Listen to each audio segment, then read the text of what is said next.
Bom dia, bem-vindos a esse webinário, mais um webinário da FAPESP, nesse caso do nosso programa FAPESP de Mudanças Climáticas Globais, e esse webinário relativo a uso do solo, mudanças do uso do solo. Nós estamos, nesse momento, lançando uma chamada e esse webinário ele tem o intuito de esclarecer aspectos específicos dessa chamada. Em qualquer chamada, em qualquer edital, a perspectiva mais frustrante é de se apresentar uma proposta, olhando do lado dos pesquisadores, da comunidade que faria essa apresentação, é apresentar uma proposta e a proposta ser desqualificada porque ela não atende os objetivos da chamada. Então, já há algum tempo nós vimos fazendo reuniões de esclarecimento, como essa que está acontecendo hoje, para buscar indicar de forma muito clara o que são os objetivos centrais da chamada, o que motivou a coordenação do programa, a diretoria científica da FAPESP, a FAPESP, a fazer essa chamada específica, o que a gente gostaria que fosse apresentado enquanto objetivo de pesquisa. Para isso, nós reunimos um painel de especialistas e, especificamente, a rodada de hoje vai ser coordenada pela professora Maria de Fátima Andrade, que integra a coordenação do Programa de Mudanças Climáticas, de Pesquisa em Mudanças Climáticas Globais da FAPESP. Então, com isso, eu encerro aqui a minha participação e convido a professora Maria de Fátima para dar sequência ao evento, desejando um ótimo evento a todos. Muito obrigado. Maria de Fátima, com você. Muito obrigada, professor. Eu gostaria de dar bom dia a todos e agradecer por estarem aqui compartilhando esse evento conosco, né? Esta chamada relacionada ao uso do solo está sendo lançada no âmbito do programa FAPESP de pesquisa sobre mudanças climáticas globais, e a chamada visa avançar na ciência para que o Brasil atinja seus compromissos internacionais de redução de emissões de gases de efeito estufa e contribua para a neutralidade em carbono nos setores de mudança do uso da terra e agropecuária, em combinação com soluções de adaptação às mudanças climáticas, né? E aumento da resiliência da produção de alimentos no país, né? Essa iniciativa segue as diretrizes do Plano Científico de Mudanças Climáticas FAPESP 2020-2030. Né? E este evento ele tem como objetivo apresentar a chamada e as linhas gerais de submissão de propostas dos projetos, que abordem a solução para a redução do desmatamento e da degradação florestal. A expectativa é apoiar projetos que envolvam tanto estratégias de redução das emissões da cadeia de produção de alimentos, quanto a redução de emissões de CO2 no setor, né, por meio de mudanças do uso do solo. E espera-se que tais soluções resultem no aumento da produtividade agropecuária, mas ao mesmo tempo contribuindo para a segurança alimentar em face dessas mudanças climáticas globais. Então, alguns avisos sobre o evento de hoje, né? A conferência está sendo gravada e vai ficar disponível no canal da agência da FAPESP no YouTube.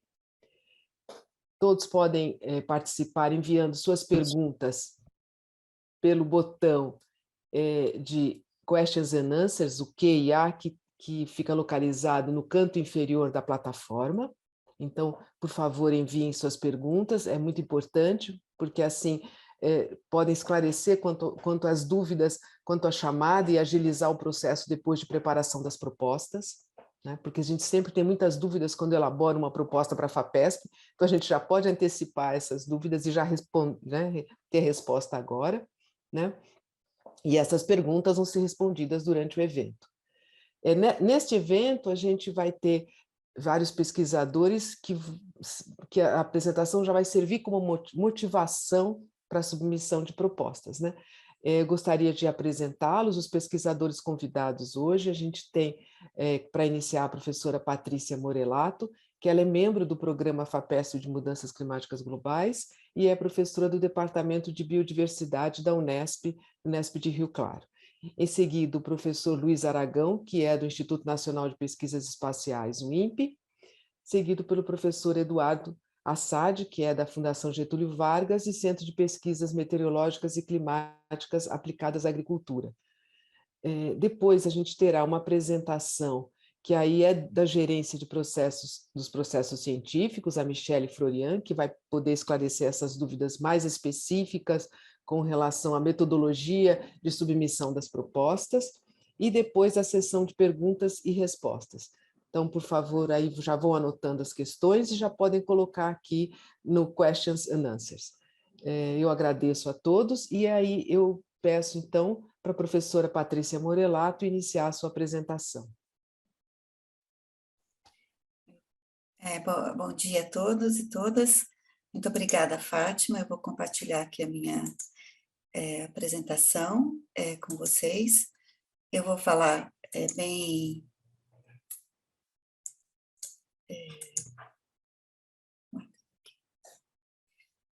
Eu que estou apresentando, vocês aí, gente? Eu vou falar com vocês um pouquinho só da ideia dessa chamada. Entrou? Sim. Da ideia da chamada, mais do que tudo. Então, essa chamada se chama Alterações no Uso e Ocupação da Terra e Agropecuária, como a Fátima acabou de falar. Ela tem como foco principal estratégias de redução de emissões de gases de efeito estufa e adaptação às mudanças do clima. Está dentro das linhas de pesquisa, das linhas de ação do programa FAPESP de mudanças climáticas globais, e tem um alinhamento também com outros programas que a gente tem dentro da FAPESP, como o de bioenergia, o BioEN, o de biodiversidade, o Biota e o de políticas públicas. E a gente vai ver que tem que estar também alinhado com os Objetivos de Desenvolvimento Sustentável. É importante a gente falar aqui que esse é uma linha de trabalho dentro do programa de mudanças climáticas. A gente tem um plano estratégico que foi lançado há 2 anos, para o período de 2020 e 2030. Foi feita uma chamada recentemente de política energética e socioeconomia, e a segunda chamada dentro dessas linhas de ação do programa é agora com mudanças do uso da terra e agricultura, e vocês vão ter uma explicação sobre os tipos de auxílio. São 4 tipos de auxílio nos quais vocês podem aplicar para trabalhar dentro desse tópico, e a gente espera que esse webinário estimule essa participação dos pesquisadores nessa temática, que é bastante ampla, né? Essa temática ela vem alinhada com o Acordo de Paris, com o Pacto Climático de Glasgow, que foi firmado durante a COP, durante e após a COP 26, e que está sendo discutido hoje mesmo na COP 27, e que está dentro da questão de transformar, de fato, essa década, que vai de 2020 a 2030, em uma década de ação climática bastante comprometida com essa ação, intensificando esforços e garantindo que a gente seja mais resiliente diante das mudanças do clima. E, ao mesmo tempo, a gente, é claro, reduzir as emissões de gases de efeito estufa. E, dentro do Brasil, a gente tem que as emissões de gases de efeito estufa estão vinculadas a 2 fatores principais: mudanças de uso da terra e atividades agropecuárias, que às vezes estão concatenadas, às vezes não.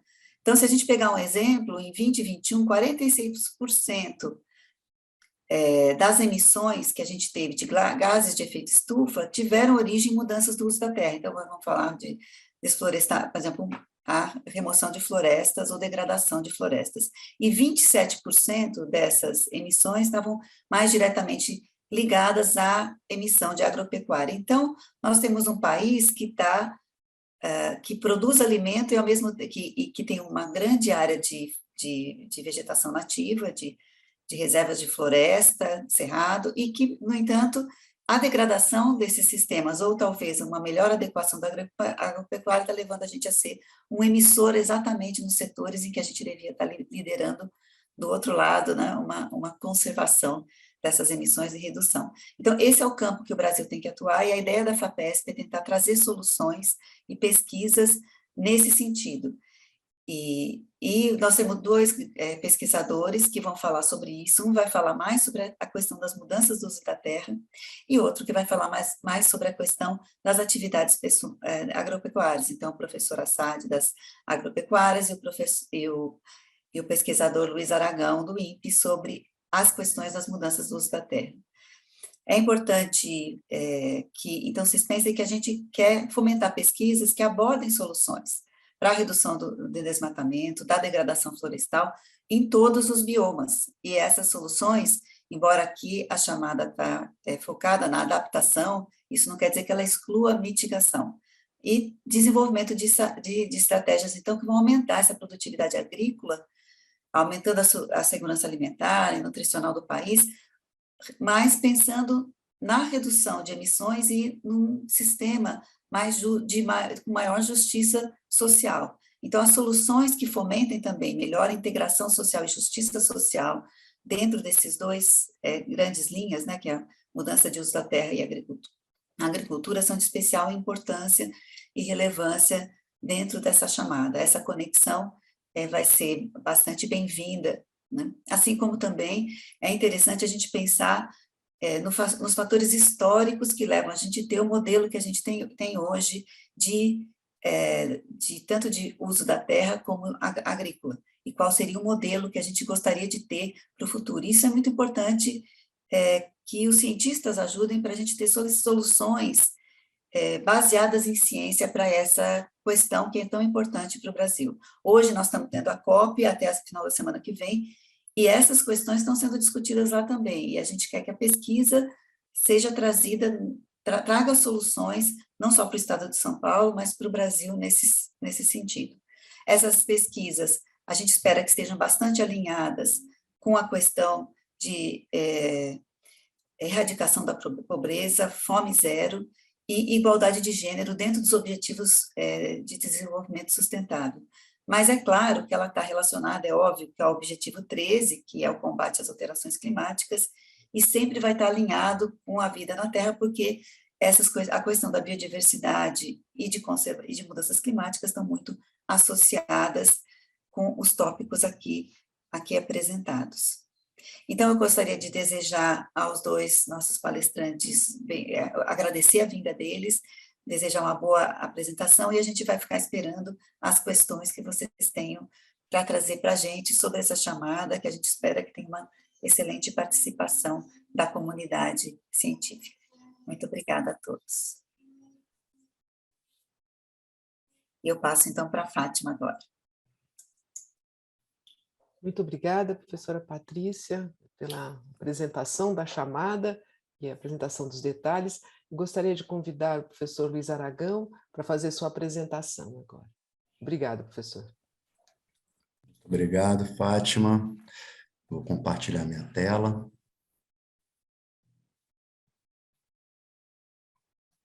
Espero que vocês consigam ver a tela agora. Está ótimo. Ok.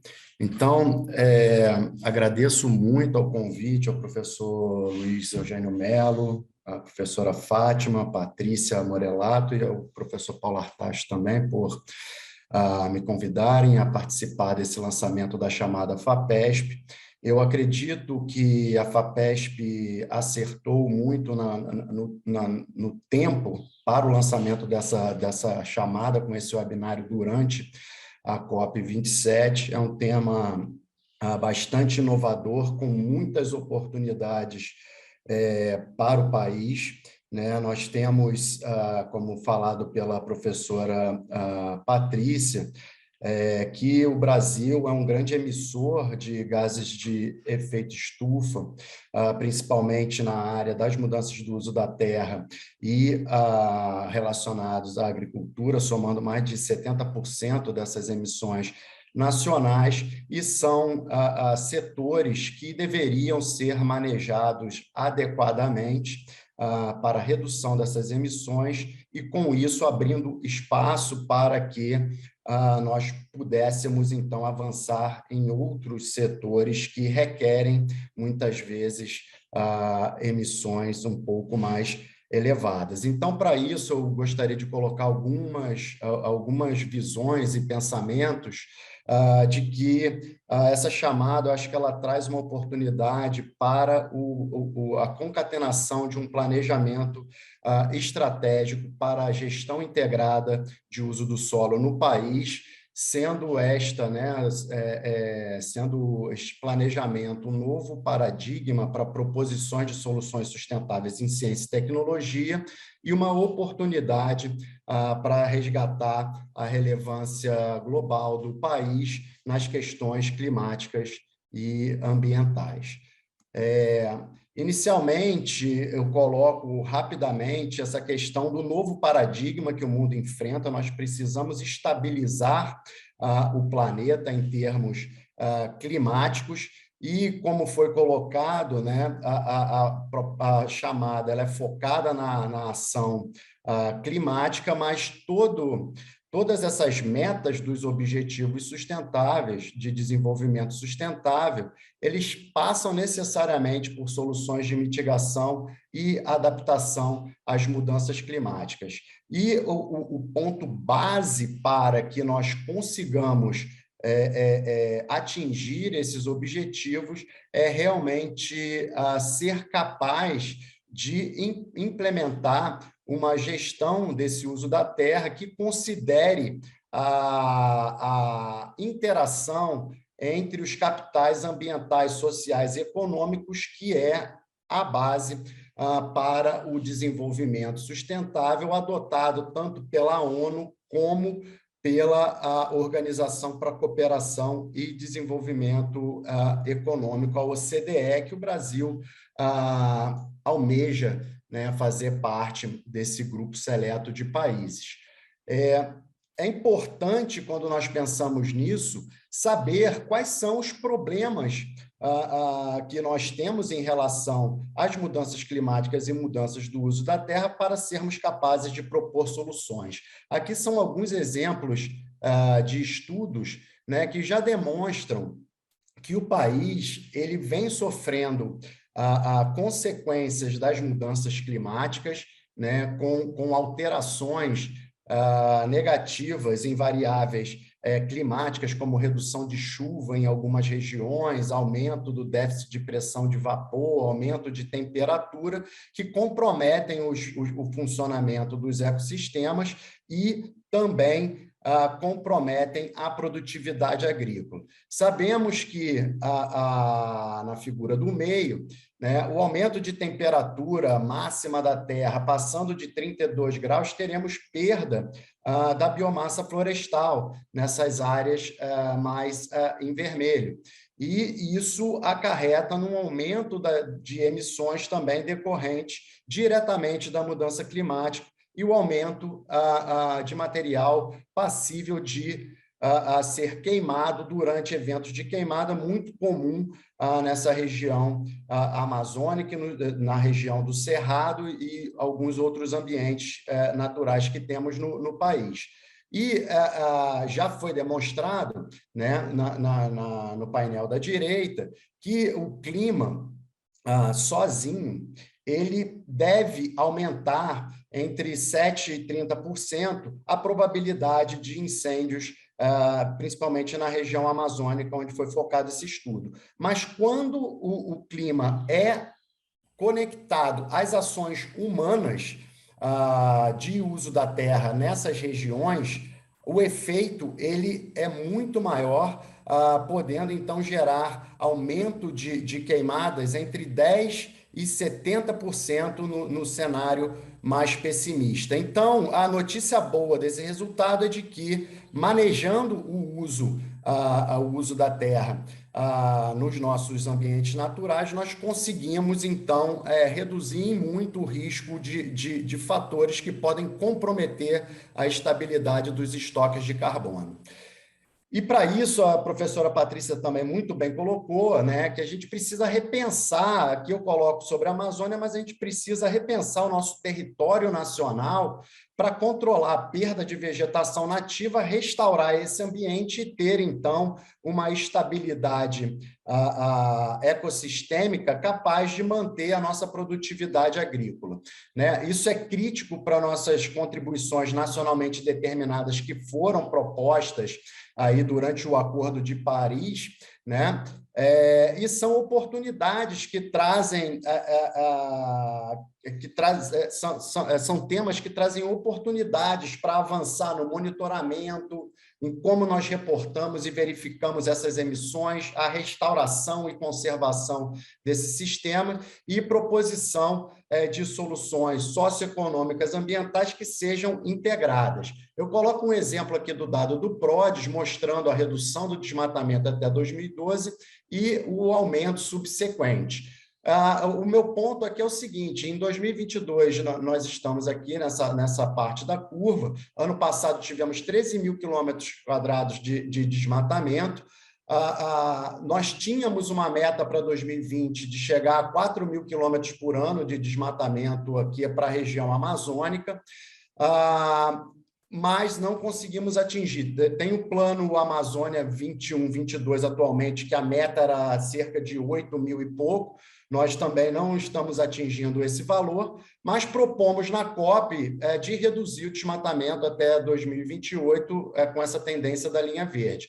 Mas se seguirmos a gestão que temos atualmente do uso da terra, a tendência linear, né, muito simplificada aqui, é que isso aumente, né, tenda a aumentar a perda dessas áreas florestais na região. Então, nós temos que reformular a maneira com que usamos a nossa terra e quais seriam os caminhos mais adequados para isso. Eu acho que essa chamada FAPESP, ela traz essa oportunidade. E aqui são só alguns compromissos que eu não vou passar por eles, mas que foram assumidos na COP26.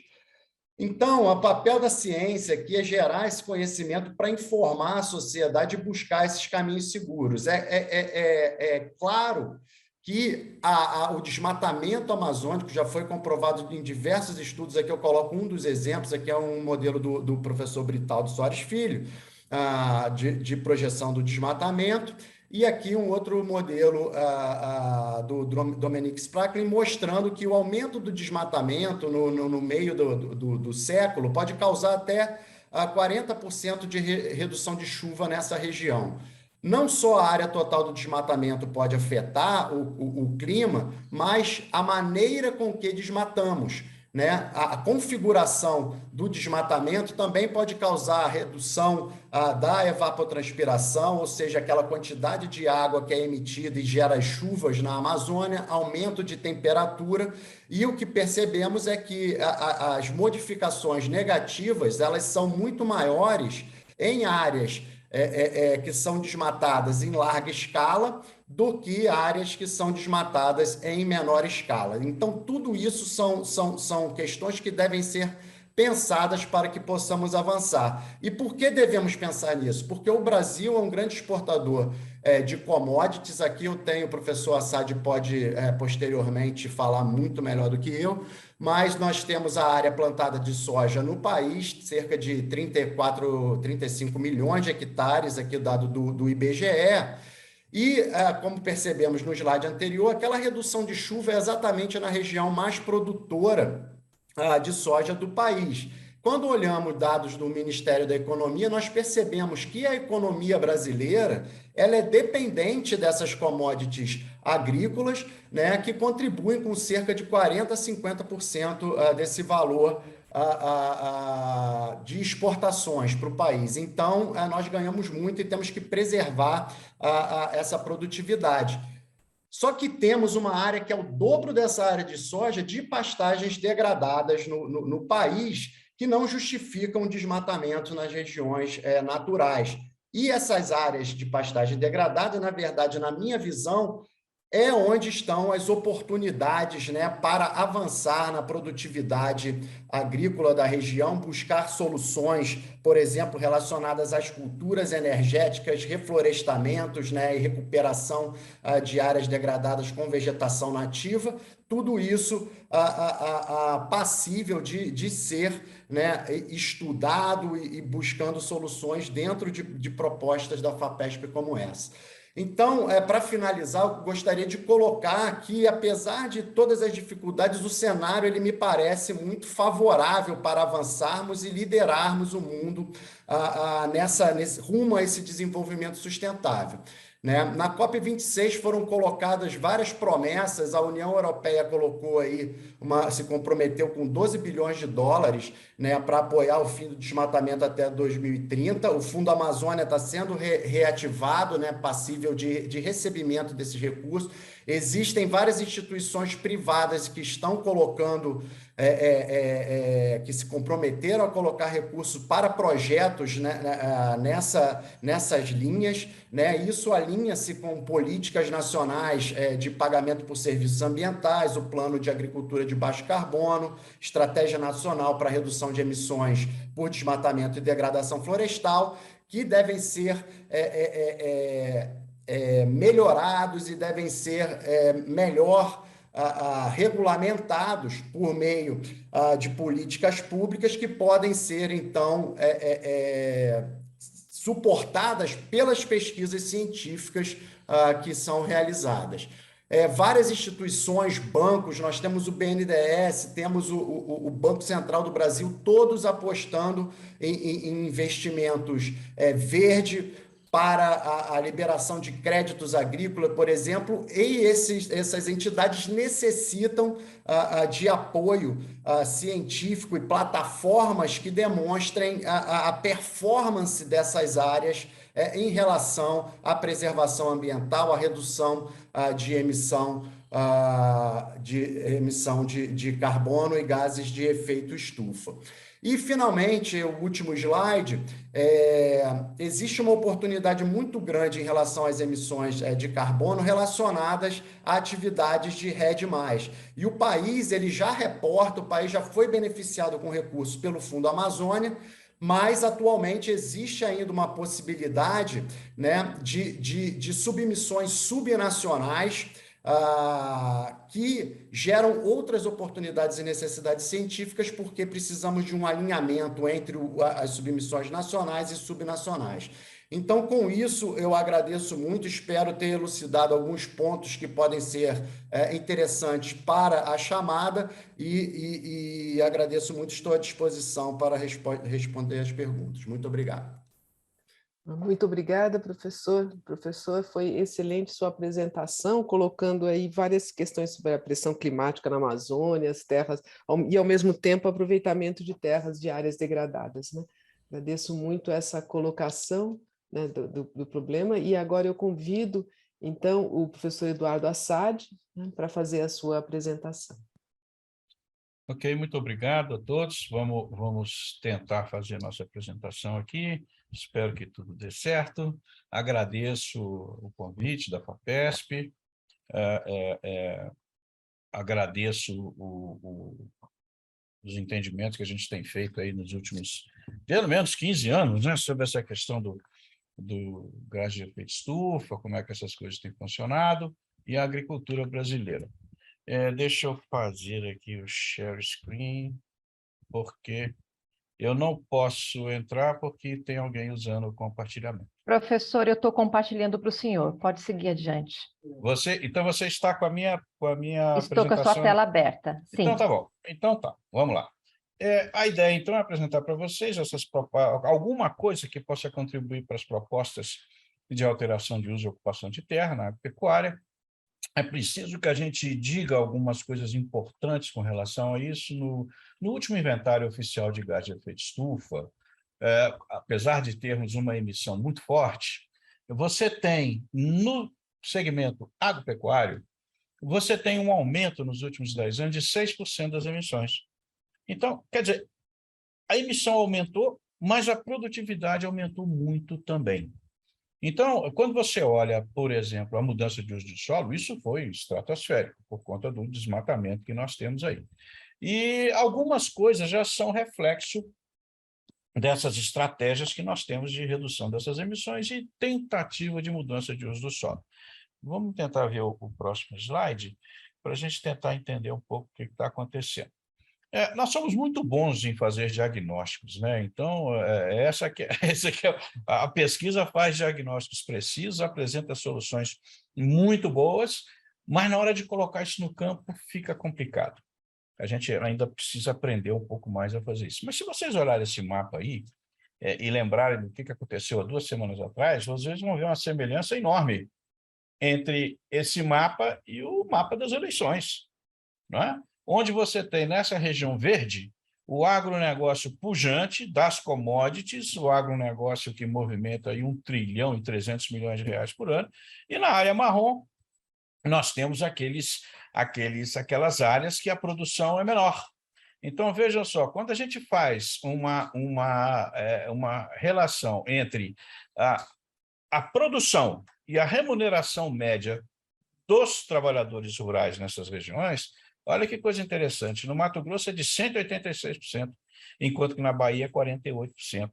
Em Minas Gerais, 97,8%. Eu tenho lá, Mato Grosso do Sul, 171%. Isso talvez indique alguns fatores importantes do ponto de vista econômico que levem esse grupo, em boa parte desse grupo, a dizer esta agricultura é sustentável. Mas ela é sustentável, depois de diversas discussões, somente do ponto de vista econômico.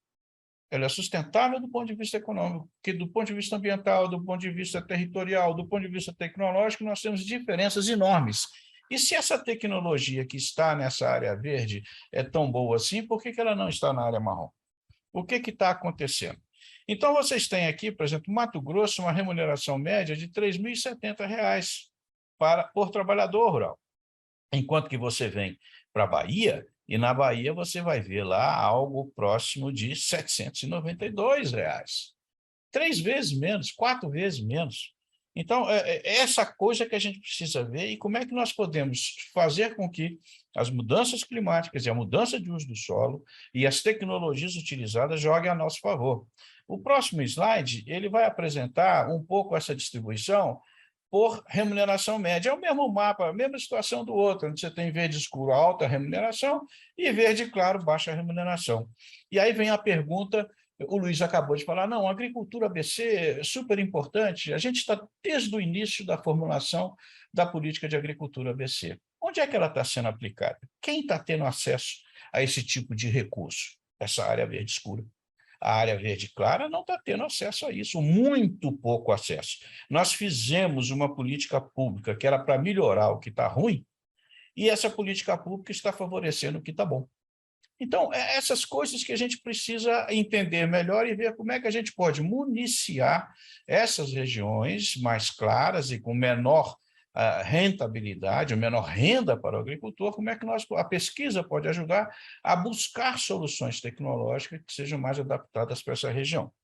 Continuando nessa linha, vamos para o próximo slide, a gente tem aí, por exemplo, numa projeção até o ano 2050, o que se espera? A gente espera, por exemplo, que a área de soja aumente mais 37 milhões de hectares, enquanto que o feijão perde área, o arroz perde área, a mandioca perde área, o trigo ganha área, algodão ganha área. Ora, curioso esse gráfico, os 3 principais produtos da cesta básica estão perdendo área. Como é que a gente resolve isso? E no último estudo que nós fizemos aí para o projeto do INCT, de mudanças climáticas, junto com a FAPESP, a gente projetou uma situação complicada, o brasileiro está comendo menos. Se você pega 20 anos para trás e compara quanto que produz e quanto que a população está comendo, ele está comendo menos arroz, menos feijão, menos mandioca. E essa soja que está sendo produzida, ela tem um peso importantíssimo na nossa balança comercial, mas ela tem uma diferença, ela tem um peso muito pequeno na nossa segurança alimentar. Como é que a gente conversa. Como é que a gente pode melhorar essas coisas?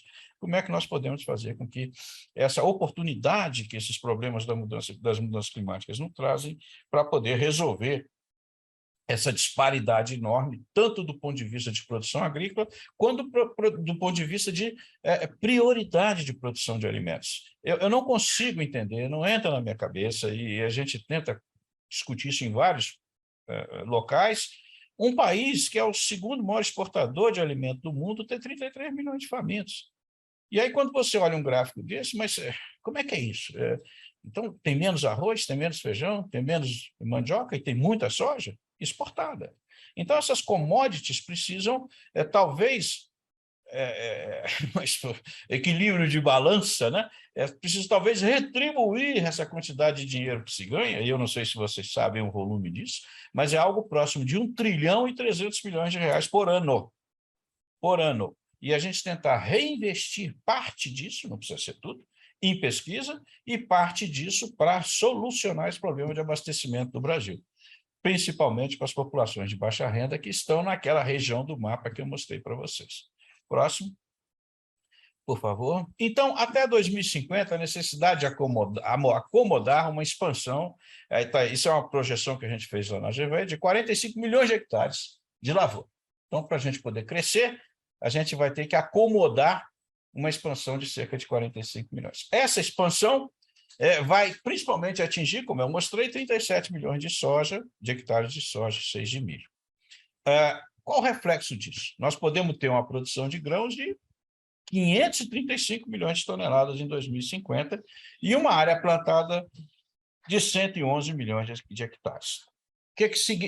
Qual o impacto disso? Nós vamos ter um crescimento de 106% na produção até 2050 e 71% de área em relação a 2021. Muito bem. Aí a gente chega no foco da nossa discussão.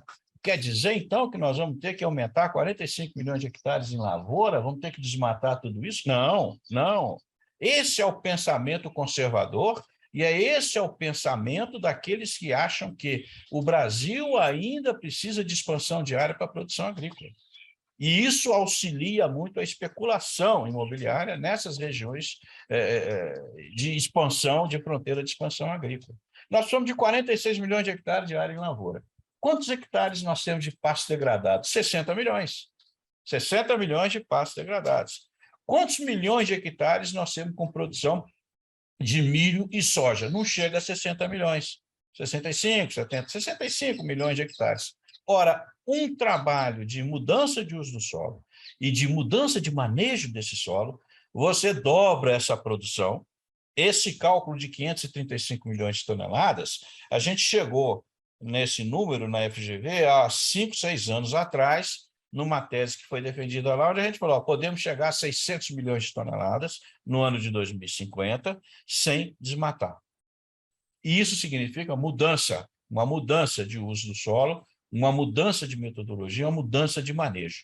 É nisso que a gente quer focar os estudos para ver onde, em qual seria a melhor opção, que tipo de manejo que a gente pode usar, que tipo de opção eu vou usar. Eu vou, por exemplo, reformar a pastagem, vou recuperar a pastagem no Brasil inteiro. Tem locais que sim, outros não. Onde eles estão? Qual o peso disso na nossa emissão de gás de efeito estufa? Por estado, a gente já está chegando por estado, nós temos que chegar por município. Essa solução vai ter que ser vinculada não só a um plano de descarbonização estadual, mas também vincular um plano de descarbonização municipal. Para isso, falta dado. Precisamos fazer pesquisa, precisamos fazer medições. Muito mais do que nós temos hoje, que está num nível muito bom, mas precisa fazer mais. O próximo, por favor. Aqui nós temos, então, por exemplo, a dimensão econômica dessa coisa apresenta algumas projeções que é o seguinte, olha, a irrigação pode subir, nós temos hoje 8,2 milhões de hectares irrigados, mas pode chegar, o potencial é 55 milhões e a projeção é para um crescimento de 14,9%. Ora, desde que a gente começou a discutir as questões de mudança climática, nos países desenvolvidos, o primeiro ponto de adaptação na agricultura era irrigação. Todo mundo fala, primeiro ponto, irrigação. Bota irrigação, que eu resolvo o problema de seca, eu consigo aumentar a produção. Bom, então vamos pôr irrigação. Tem água. Nós estamos conservando os nossos mananciais? Nós estamos tendo oferta de água suficiente para aumentar 14% da nossa irrigação? Por isso que essa curva aqui está vermelhinha. Ou seja, é indesejável, neste tipo de processo, aumentar essa irrigação. As pastagens, por exemplo, nós temos 170 milhões de hectares de pasto. Não degradados, 105, 60 milhões degradados. Ora, se a gente aumentar isso aí em 62%, nós estamos quase chegando aí na faixa do ideal, isso é bom, porque nós vamos reduzir as emissões. Então, o primeiro passo é a recuperação de pastagem, já foi dito. O segundo passo é ver como é que eu posso transformar isso num sistema de integração lavoura-pecuária, que é o que está aqui embaixo, lavoura-pecuária-floresta. Um potencial de 41 milhões de hectares, e nos sistemas atuais, números ainda muito frágeis, nós estamos aí com 17 milhões de hectares, que integra ILP, integração lavoura-pecuária, integração lavoura-pecuária-floresta. Qual seria o jogo? Você, nessas pastagens recuperadas, incorporar integração lavoura-pecuária. Agora está muito pouco, 26,3% é muito pouco, tem que aumentar. Aonde? Em qual local e para quais culturas? Quais são os fatores de emissão da integração lavoura-pecuária nos 5, 6 biomas? Vamos começar por bioma, vamos começar algo mais fácil.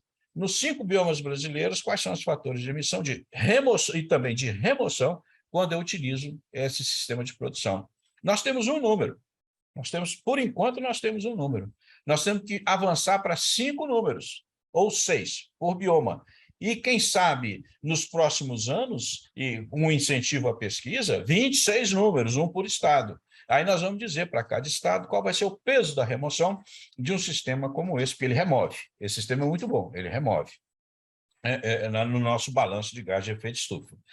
Sistemas agroflorestais, a mesma coisa, atinge em cheio os 4 milhões de agricultores de baixa renda no Brasil e pequenos agricultores, tem que ser incentivado, mas, por enquanto, ele representa... Olha só, eu tenho 15 milhões de hectares em SAF, que não em sistemas agroflorestais, que não são muito bem definidos no IBGE, existe um problema de definição do que é o SAF, confunde-se com ILPF, nós temos que entender melhor isso exige pesquisa do que nós estamos falando, mas é pouco, nós temos 52 milhões de hectares potenciais de SAF, chegando hoje com 15 milhões de hectares. Então, nós podemos crescer aí no mínimo 30 milhões de hectares a uma taxa de remoção enorme.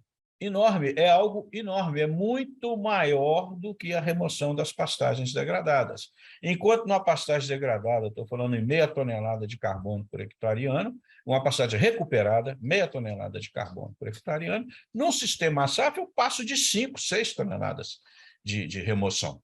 Então, olha que coisa interessante, né? Se a gente vai juntando essas coisas, vai somando, eu tenho certeza que a gente mudar um pouco a posição dessas agulhazinhas que estão mostrando em que situação que nós estamos, se a gente mudar isso, o Brasil, em pouco tempo, deixa de ser um emissor de gás de efeito de estufa e passa a ser o maior sumidouro de gás de efeito de estufa do mundo. E isso amedronta os outros países. Porque eles vão ter que fazer investimento aqui, e já tem gente fazendo investimento aqui, e nós já estamos mostrando que, tecnicamente e cientificamente, isso é possível. Mas tem que aumentar muito as medições que a gente tem feito por aí. Próximo. Por favor. Aqui é um pouco a área de pastagem recuperada, ano a ano, entre 2015 e 2021, é um pouco reflexo da agricultura de baixa emissão de carbono, então nós estamos chegando aí a 15 milhões de hectares recuperados ao longo desse tempo. Quanto custa isso? Nós fizemos uma conta, e essa conta mostra que, para recuperar os 60 milhões de hectares, eu preciso de 300 bilhões de reais. Aí todo mundo assusta. Isso é muito caro, isso é um absurdo. Não, peraí, eu não vou fazer tudo de uma vez, nós vamos fazer devagar. Nós temos que fazer isso devagar. Se em 10 anos a gente recuperou 15 milhões de hectares, e aqui, neste gráfico, foram investidos 21 bilhões de reais para fazer esta modificação, qual foi o retorno que isso deu para o Brasil? 31 bilhões de reais. E isso, então, é factível, isso é possível de ser feito, dependendo do tipo de manejo que você faz por estado, por bioma, por estado e por município.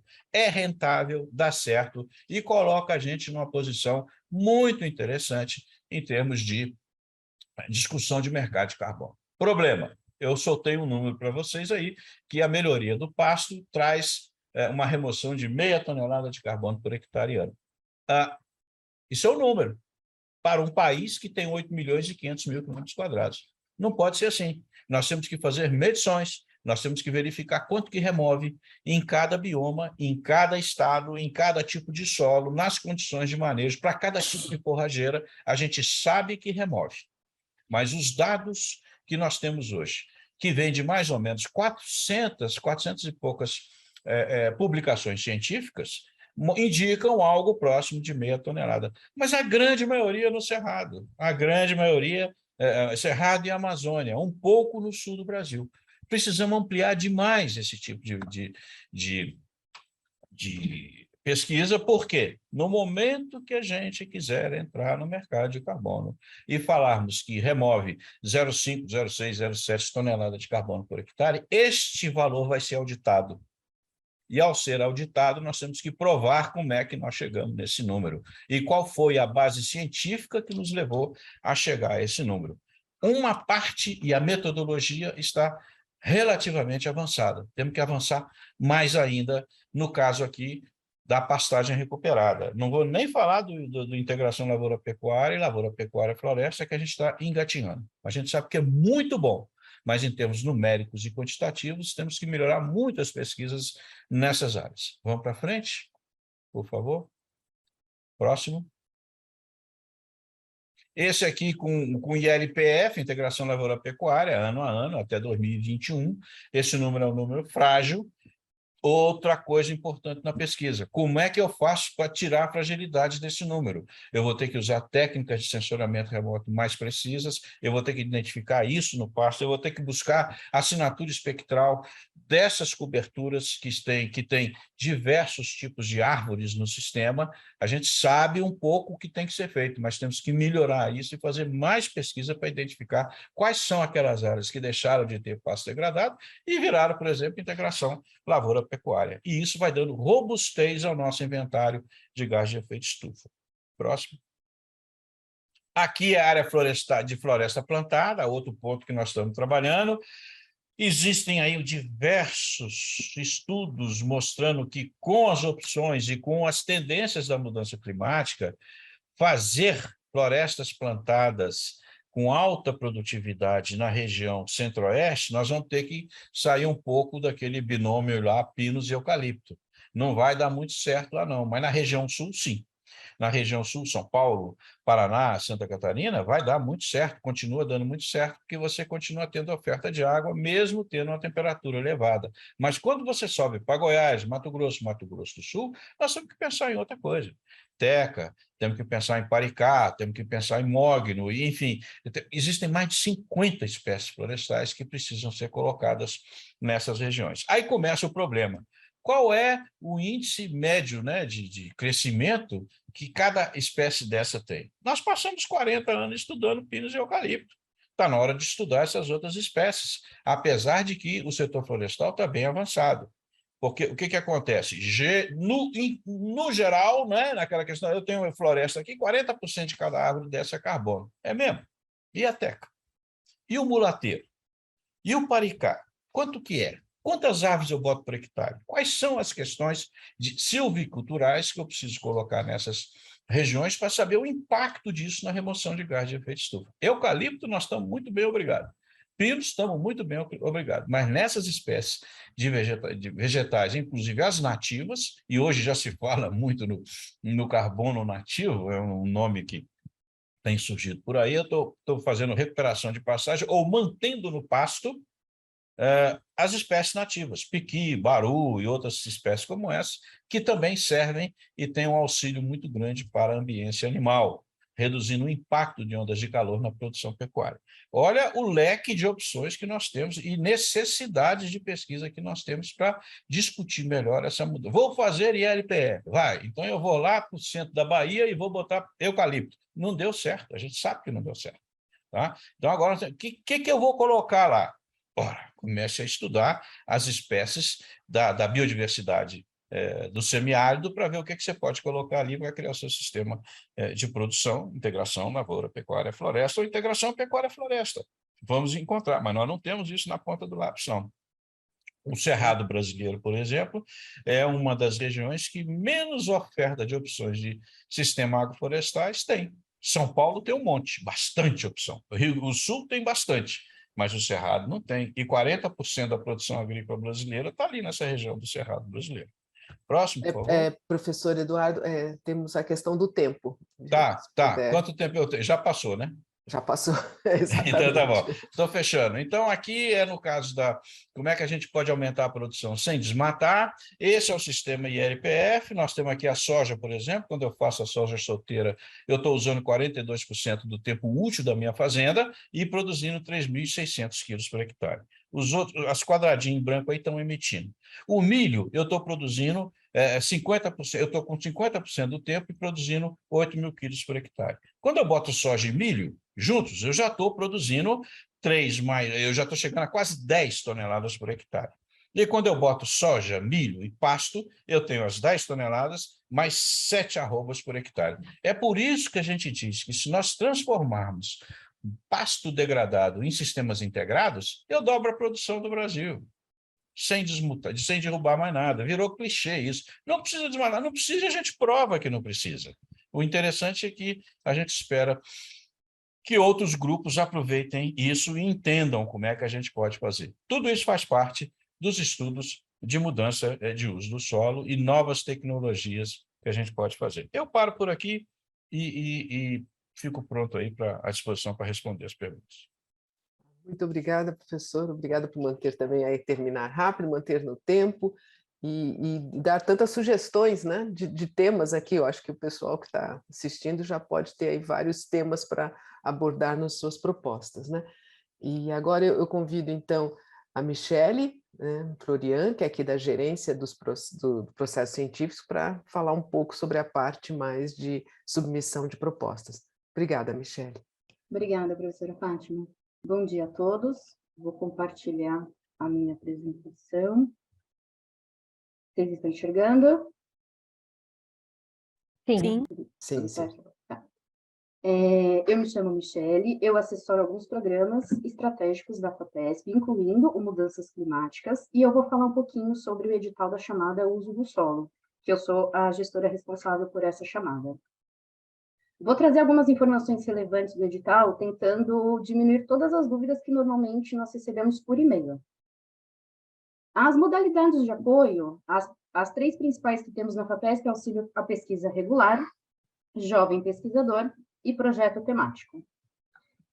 Para essa chamada, nós abrimos a possibilidade de submissão de auxílio à pesquisa PIT, onde o pesquisador tem parceria com uma empresa interessada no resultado e lembrando que é necessário a contrapartida financeira obrigatória da empresa, de 1 para 1. Isto é, se for solicitado R$1 para a FAPESP, a empresa precisa entrar também com R$1. No caso da empresa não ter essa possibilidade de contrapartida de 1 para 1, ela pode participar dessas 3 modalidades que eu falei anteriormente. Vou falar agora as principais características dessas modalidades para que vocês vejam sobre cada uma delas e verifiquem onde se encaixa para poder submeter a proposta. O auxílio à pesquisa regular tem a duração de 24 meses, jovem pesquisador e temático a duração de 60 meses. Quanto ao valor, o auxílio à pesquisa regular é até 300 mil, jovem pesquisador e temático não tem limite orçamentário, mas tudo que for solicitado vai ser analisado no mérito quanto à pertinência para o desenvolvimento da pesquisa. Sobre a elegibilidade do pesquisador. Auxílio à pesquisa regular, o pesquisador precisa ter vínculo empregatício com a instituição de pesquisa no estado de São Paulo, excelência na área e ou início de carreira, concomitância com outro auxílio à pesquisa regular será analisado excepcionalmente, e nesse caso é necessário que seja preenchido, colocada essa informação no momento de preencher essa proposta, no campo observações e manifestações. Do jovem pesquisador, ele pode ou não ter vínculo empregatício com a instituição de pesquisa no estado de São Paulo. No caso de não ter o vínculo empregatício, ele tem a possibilidade de solicitar a bolsa jovem pesquisador. Pesquisador jovem, com forte experiência internacional após o doutorado e proposição de nucleação de novos grupos, e deve ser seu primeiro auxílio como pesquisador responsável na FAPESP. Sobre o temático, o pesquisador precisa ter vínculo empregatício em instituição de pesquisa no estado de São Paulo, pesquisador sênior com liderança demonstrada e supervisão em todos os níveis, e concomitância com outro temático será analisado excepcionalmente, e aí, nesse caso, vale a mesma informação que eu passei aqui do auxílio à pesquisa regular, que precisa colocar essa informação, quando do preenchimento da proposta, no campo observações/manifestações. Dessas modalidades, nós já temos como itens financiáveis material permanente, material de consumo, serviço de terceiros, diárias, transporte e bolsa de treinamento técnico.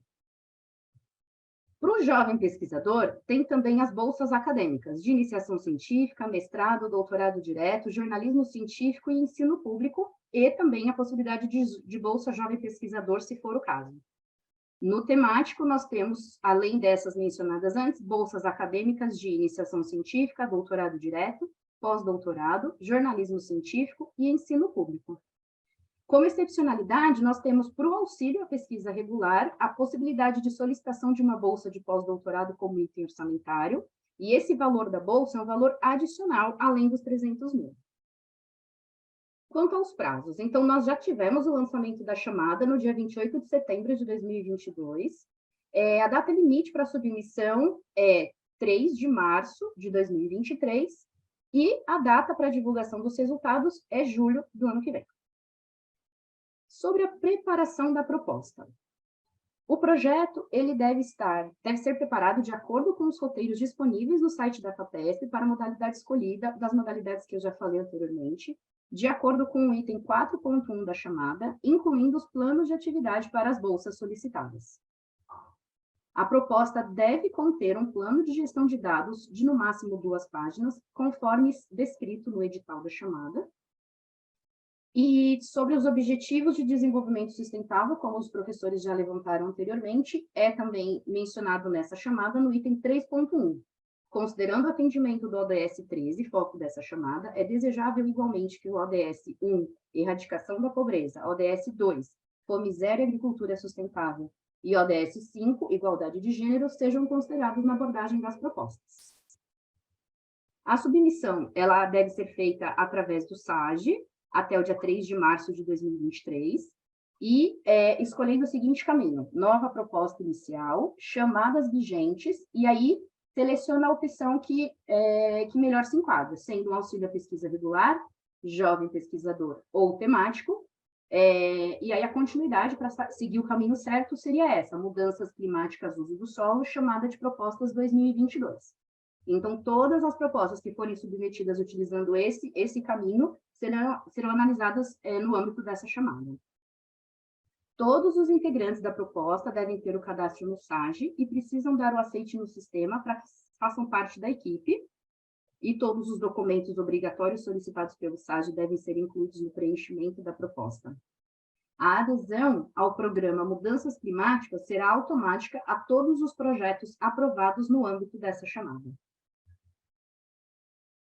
Se ainda tiverem alguma dúvida, podem escrever para o e-mail da chamada, que é mudanças, sem cedilha, mudancas-climáticas@fapesp.br. Obrigada.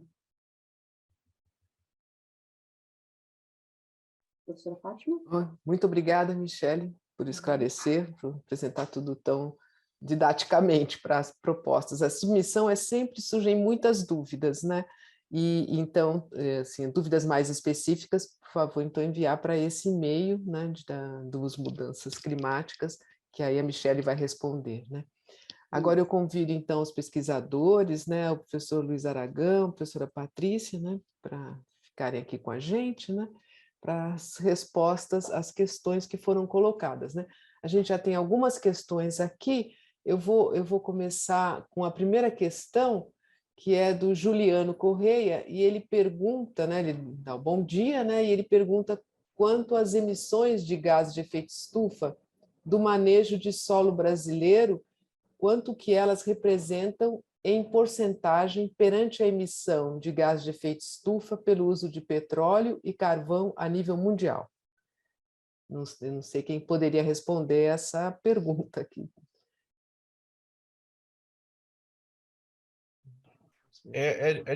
Bom, não sei, Luiz, você pode falar, senão eu tento responder. Eu acho que o professor tem mais experiência na parte aí de agricultura e solos. A gente tem que olhar o inventário, tá? O inventário nacional. Então, é importante que a gente entenda que nessa questão das emissões, o Brasil está dividido, o mundo está dividido em dois grandes grupos.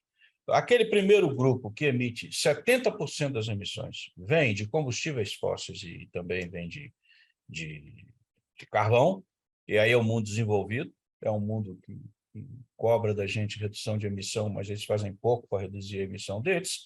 E nós temos o outro lado, que é o nosso lado aqui, onde 70% das emissões vem de mudança de uso do solo e agricultura. Então, ficou muito difícil você falar qual é o percentual. É baixo. O percentual das nossas emissões de uso do solo e do Brasil com relação ao resto do mundo nos coloca numa posição de 3%, 4% de emissões em relação a este resto do mundo. Mas é basicamente petróleo. É basicamente petróleo. Mas, por outro lado, a gente não pode fazer só essa relação, né? Emite, remove, não. Existe um problema geopolítico aí muito forte. Muito forte. O Brasil, em termos de agricultura, está se tornando o terceiro maior, quarto maior produtor do mundo nessas coisas. Gostemos ou não, né? Eu faço uma série de ressalvas com relação a esse tipo de produção. E isso é uma ameaça para o mundo desenvolvido. Então, o que eles querem fazer? Eles querem que a gente erre. Errem bastante, porque quanto mais a gente errar, melhor eles vão criar essas barreiras não tarifárias para impedir a exportação das nossas commodities, dos nossos produtos. Não que eles estejam errados, mas eu gostaria de, na mesma direção, falar, reduzam as suas emissões, porque quem está emitindo, quem colocou o mundo nessa encrenca aí foi o mundo desenvolvido, não foi a gente. Tá? A gente está colaborando muito, mas é isso. Então, ó, pense sempre nisso, 70-30, 30-70, é mais ou menos isso. 70% o mundo desenvolvido emite e 30% a gente emite aqui com relação a o peso dessas emissões. Tá? E o Brasil está em torno aí de 3%, acho que no máximo 4% das emissões globais mundiais, sendo que um ponto é extremamente sensível, que é o desmatamento. Se não parar o desmatamento, nós não vamos muito longe, não. Ótima resposta. Aí, se tiver mais alguma questão, o Juliano pode acrescentar aqui, né? Também a gente tem uma pergunta que é o professor Fernando Pacheco. Ele é professor da Universidade Trás-os-Montes e Alto Douro de Vila Real, em Portugal, e professor associado da Unesp, campus Jaboticabal. Ele coloca que tem desenvolvido estudos no âmbito do pagamento por serviços ambientais para a produção de água limpa em bacias de cabeceira, baseado na conversão de áreas de monocultura em sistemas agroflorestais. Os estudos nunca se foram no impacto que essas conversões poderão ter nas emissões.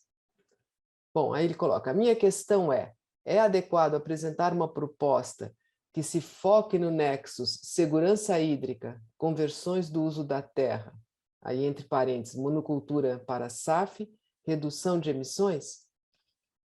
Então, essa é uma questão que ele coloca. Eu, sei lá, acho que vou perguntar aqui para a Patrícia, né? Começar com a Patrícia, exatamente, Patrícia. Não, eu acho que foi uma excelente pergunta, muito boa, e eu creio que sim.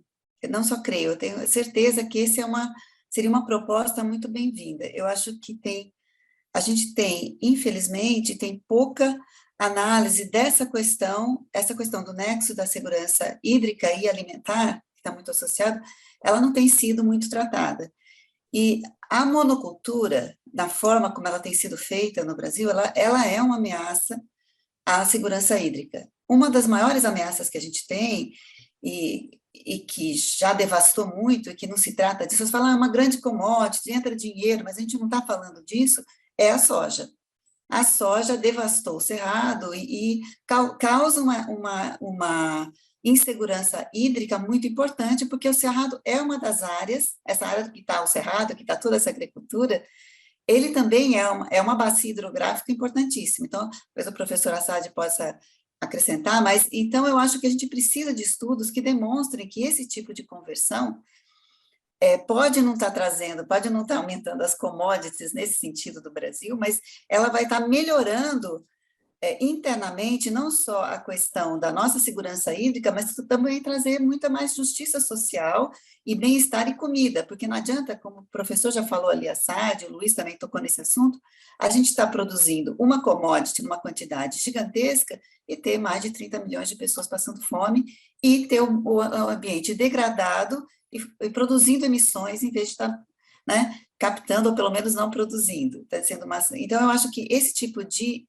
projeto que traga essas soluções e evidencie a importância e a sua viabilidade como alternativa, e que a gente não pode olhar só a balança comercial para resolver os problemas de gás de efeito estufa, eu acho que é muito importante. E eu acho que é nesse sentido também que está existindo toda uma negociação que está sendo feita hoje na COP e já em outras instâncias também, sobre o pagamento para esses países em desenvolvimento de alternativas que você inclui o Brasil, né, de toda essa parte, esses países, de poder tomar essas outras soluções que preservam mais o seu sistema natural, digamos assim, né, hídrico, de biodiversidade,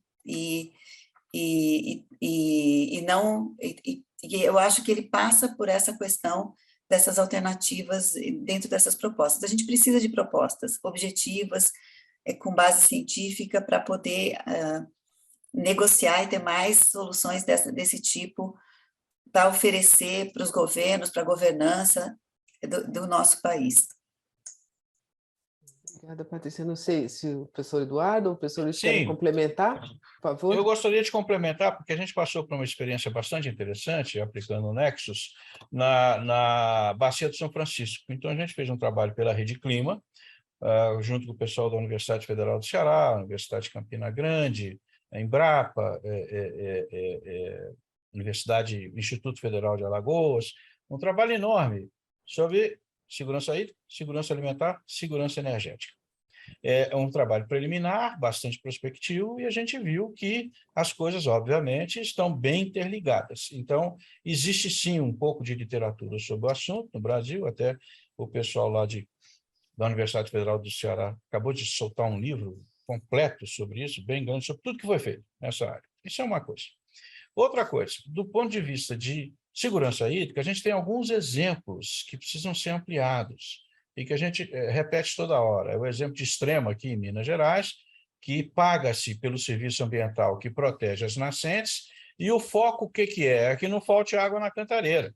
Só que Extrema é um município, são 32 municípios em torno da cantareira, e essa revegetação nesses 32 municípios precisam ser estimulados. A gente já chegou aí em alguns números, já foi feito um primeiro estudo, mas precisa ser muito mais detalhado sobre quanto que precisa revegetar nas APPs hídricas para você manter essa água limpa, né? E evitar a erosão, principalmente a erosão. E um terceiro trabalho, que é um trabalho fantástico, eu convido todo mundo para conhecer, que é o Produzindo Água Boa, lá no Paraná, onde eles atingem 1 milhão de famílias. Pequenos produtores, é um negócio impressionante. Já ganhou alguns prêmios internacionais por conta disso e ficou aí meio no limbo nesses últimos anos. Tá? Então, são exemplos que nós temos no Brasil que valeria a pena olhar e incentivar. Não é só olhar, não, incentivar, e todos eles dependem de muita pesquisa. Né? E aí eu acho que a gente consegue, sim, resolver algum problema de oferta de água, principalmente utilizando o Nexus, né, a metodologia do Nexus, para a gente poder ver como é que se impacta num ponto e vai para o outro, qual a relação de um com o outro. Isso é muito interessante. Ótimo. Não sei se o professor Luiz quer complementar alguma coisa. Eu posso colocar rapidamente, acho que a professora Patrícia e o professor Eduardo já cobriram bem o tema, mas vejo também com muito importante esse tipo de pesquisa. Nós temos, foi muito bem colocado pelo professor Eduardo Assad, né, essa possibilidade de restabelecimento da produção de pastagens degradadas, E um dos caminhos, né, é realmente a integração lavoura-pecuária, mas você tem também a própria restauração florestal dessa região, e principalmente áreas que estejam em não conformidade com a legislação. E, como foi colocado, nós precisamos de valores sobre qual é o impacto dessas ações e modificações desses sistemas no clima, nos estoques de carbono, na produção de água e garantia, portanto, então, da segurança energética alimentar e hídrica. Então, qualquer pesquisa nesse sentido, ela vai compor um corpo de informações que nos permite fazer quantificações na escala da paisagem e ver o impacto da gestão do território, né, buscando um equilíbrio socioeconômico ambiental, que é mais ou menos o que eu trouxe no começo da minha fala. Então, realmente, a gente precisa ampliar essas pesquisas, que tragam números. Ótimo, acho que respondeu de forma a estimular a elaboração dessa proposta. A gente, então, fica aí no aguardo da proposta do professor Fernando Pacheco, né? A gente tem uma questão aqui da Eliana Leite, ela coloca, na opinião de vocês, teria como criar uma política pública que obrigasse a alta renda do agronegócio a investir algum recurso para financiar usos sustentáveis, entre parênteses aqui, sem desmatar nas regiões Nordeste e Norte? E a pergunta 2, dentre esses usos sustentáveis, os sistemas agroflorestais não seria uma boa alternativa para restaurar e usar produtivamente ecossistemas degradados? Acho que a questão importante aqui é a questão financeira, né? De como investir recursos, né? Não sei quem vai responder, talvez o professor Eduardo, que é o que está aqui na economia. Então, eu não estou querendo monopolizar muito as respostas, não, mas a gente está aqui para contribuir. Primeiro, nós estamos usando o primeiro caso, o primeiro discurso, que durante 40 anos, o Brasil fez um investimento enorme em formação de pessoal, ciência e tecnologia, e na área de ciências agrárias. É considerado no CNPq um dos projetos de mais sucesso que existiu ali. Eu sou cria disso. Desse projeto, onde permitiu que a gente rodasse o mundo inteiro. Nós vamos fazer pesquisa no mundo inteiro. Você tem, em qualquer lugar do mundo aí, desenvolvido, você deve ter um brasileiro lá estudando ou estudou para conhecer o que cada país fazia, como é que fazia, a tecnologia utilizada. A gente voltou com isso para cá, com a cabeça ainda meio confusa, como é que aquela coisa funcionava, e depois começamos, então, a fazer um esforço enorme de tropicalização desse conhecimento. 40 anos. Quanto foi que a iniciativa privada colocou nisso? Zero. Tudo recurso público. Recurso do CNPq, da FAPESP, da FINEP, da FAPERJ, da FAPEMIG. Então, assim, está na hora de retribuir, e nós temos que cobrar. Eu estou propondo 2,5% desse valor imenso. A gente coloca assim, isso fica tremendo quando a gente fala, mas 2,5% de 1 trilhão e 200 milhões de reais. Tem que voltar para pesquisa. Tem que voltar para incentivo por ano, tá? Por ano. Tem que voltar para pesquisa para a gente poder mostrar para eles essa quarta etapa da agricultura. Nós estamos na quarta etapa. Já passamos por 3 etapas e nós já estamos entrando num ponto em que a Revolução Verde está sendo deixada de lado. Nós estamos falando em sustentabilidade, nós estamos falando em regeneração de solo, nós estamos falando em equilíbrio, nós estamos falando em sistema agroambiental. Então, tudo isso exige formação de gente, exige pesquisa e exige um comprometimento muito forte do setor privado nessas ações. Então, eu concordo, sim, nós estamos numa cruzada aí e temos que começar a falar. O cara chega lá e tira 140 milhões de reais numa lavoura de soja, que foi desenvolvida pela Embrapa, pelo Instituto do Mato Grosso, pela Universidade Federal do Mato Grosso, e não dá retorno nenhum para quem fez isso? Isso é uma primeira questão. O sujeito vai lá e consegue ter no seu protocolo não vou nem chamar de protocolo, no seu compliance lá, vamos usar a palavra bonitinha, né? Vamos usar, no seu compliance lá, ele tem todas as regras necessárias para ele tirar dinheiro no banco, considerando que ele tem esse equilíbrio ambiental. Quem fez isso foi a pesquisa, para eles não. Quem fez isso foi a pesquisa. Então vamos retribuir, vamos começar a trabalhar mais junto. E vão parar de chamar pesquisador de comunista e vão parar de chamar produtor rural de extrema-direita que a gente viu por aí. Vamos sentar e conversar. Aliás, brincando com o Luiz Aragão, eu trabalhei muito tempo com o INPE. O INPE, de um ano para outro, se transformou no maior reduto de comunista do Brasil. Vocês viram quanta besteira que a gente ouviu. Então, assim, a gente tem que começar a fazer isso. Sim, tem que retribuir. E uma das coisas importantes que existem aí é a criação do sistema agroflorestal. Mas eu não colocaria só para o Nordeste, não, tá? O financiamento do sistema agroflorestal teria que ser para o Brasil inteiro.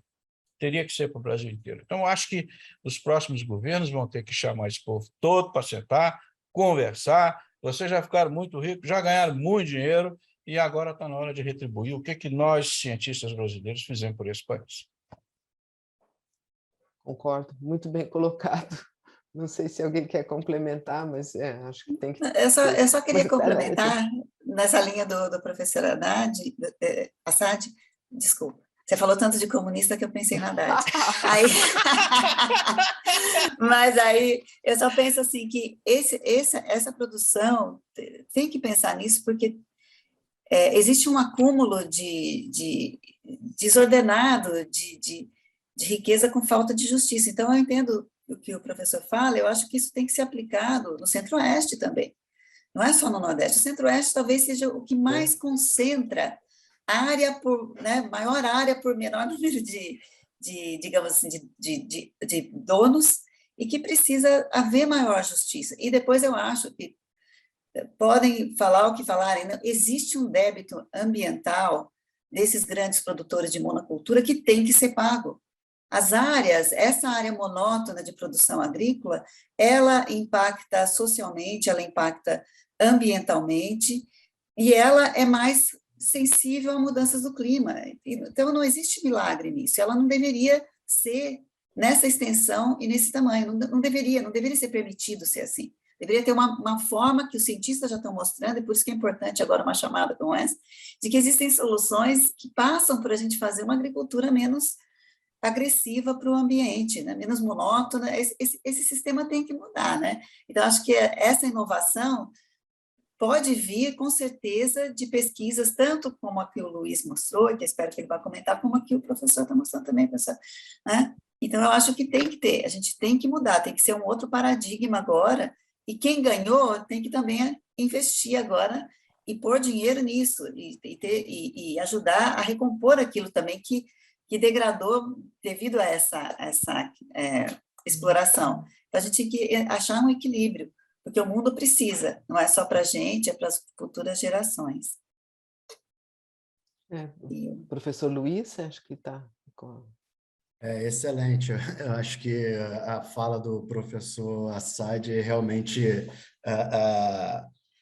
tem muita coerência e incentiva a gente a pensar mais sobre isso, né? A professora Patrícia bem colocou, né, essa necessidade de mudança, mas essa necessidade de mudança, né, nós temos várias pesquisas mostrando padrões espaciais e o que ocorre, etc., mas essa mudança, e o professor Assad colocou muito bem no início da fala dele, que a pesquisa às vezes não chega a uma implementação real no campo. E isso por quê? Porque falta esse investimento final para que você consiga traduzir o conhecimento científico em aplicações práticas de larga escala, porque a gente está tratando de um problema que é um problema na escala de paisagens, não é uma propriedade que vai mudar esses padrões climáticos e manter a segurança alimentar e estabilidade dos processos. E aí tem um exemplo que é muito claro da necessidade de investimentos de larga escala, que é a questão da região do Mato Piba, onde há uma expansão agrícola de larga escala, com monoculturas, e uma região que nós sabemos que já vem sofrendo grandes mudanças climáticas e com projeções de mudanças climáticas mais severas no futuro, ou seja, estão expandindo uma agricultura numa região que não tem essa sustentabilidade, né? Então, esse investimento ele vai ser perdido. Como mantemos, então, a sustentabilidade dessas culturas e da produção de alimentos? Em relação à questão de carbono, países colocam, alguns países desenvolvidos têm impostos associados à redução de emissões, né, que podem ser implementados dentro de políticas públicas e planejamento estratégico de longo prazo, a fim de subsidiar esse restabelecimento dos processos ecológicos e a segurança dos diversos setores que fazem parte aí da nossa vida. Então, eu acho que foi muito bem colocado pelo professor Assad. Acho que a gente tem que realmente lutar, pelo menos para tentar chegar a um PIB aí com investimentos de cerca de 2% para a ciência e tecnologia, e que isso seja transferido para implementações das inovações no campo. E o setor privado ele tem um papel que ainda está muito aquém do esperado no Brasil, muito aquém dos países da OCDE e outros países desenvolvidos. Ótimo, obrigada. Agora, a gente tem uma questão aqui da Eleonora Seligman, e ela pergunta, né, se existem estudos junto à população das periferias das grandes metrópoles, como São Paulo, pelo interesse e preferência em se engajar numa agricultura sustentável, né? Ela coloca feijão, arroz, mandioca, né? Na verdade, depois define como agrovilas, né? Se existem estudos nesse sentido, né? Da população de periferia, de ter esse interesse em transformar em uma agrovila. Não sei se alguém tem alguma experiência. Experiência eu não tenho, mas eu conheço quem faz. Então, a gente já tem. Nós não estamos no zero, mas ainda é pouco. A gente já tem estudos de agricultura urbana, periurbana, que pega toda essa população e vai crescer, viu? Isso vai crescer cada vez mais, porque você tem uma opção de renda e esse pessoal está conseguindo mostrar, principalmente para hortaliças, tá? Vou mostrar que é possível fazer isso. Então, os estudos ainda não foram feitos. Aí seria até estudos mais precisos, né? Tem que ter mais. É sempre aquela coisa, tem que ter mais.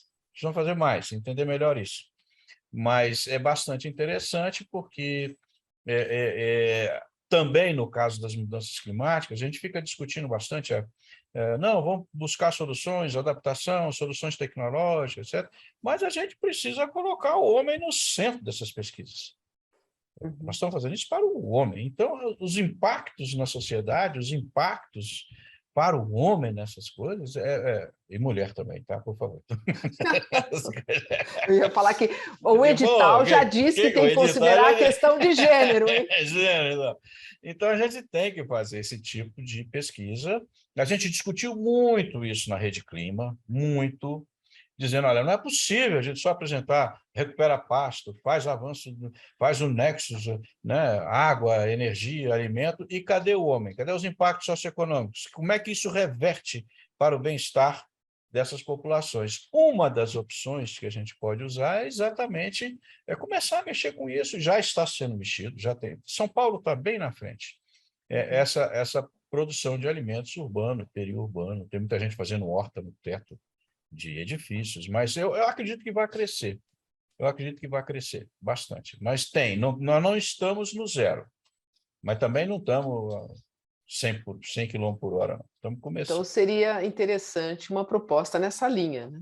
Quer dizer, acho que vale a pena.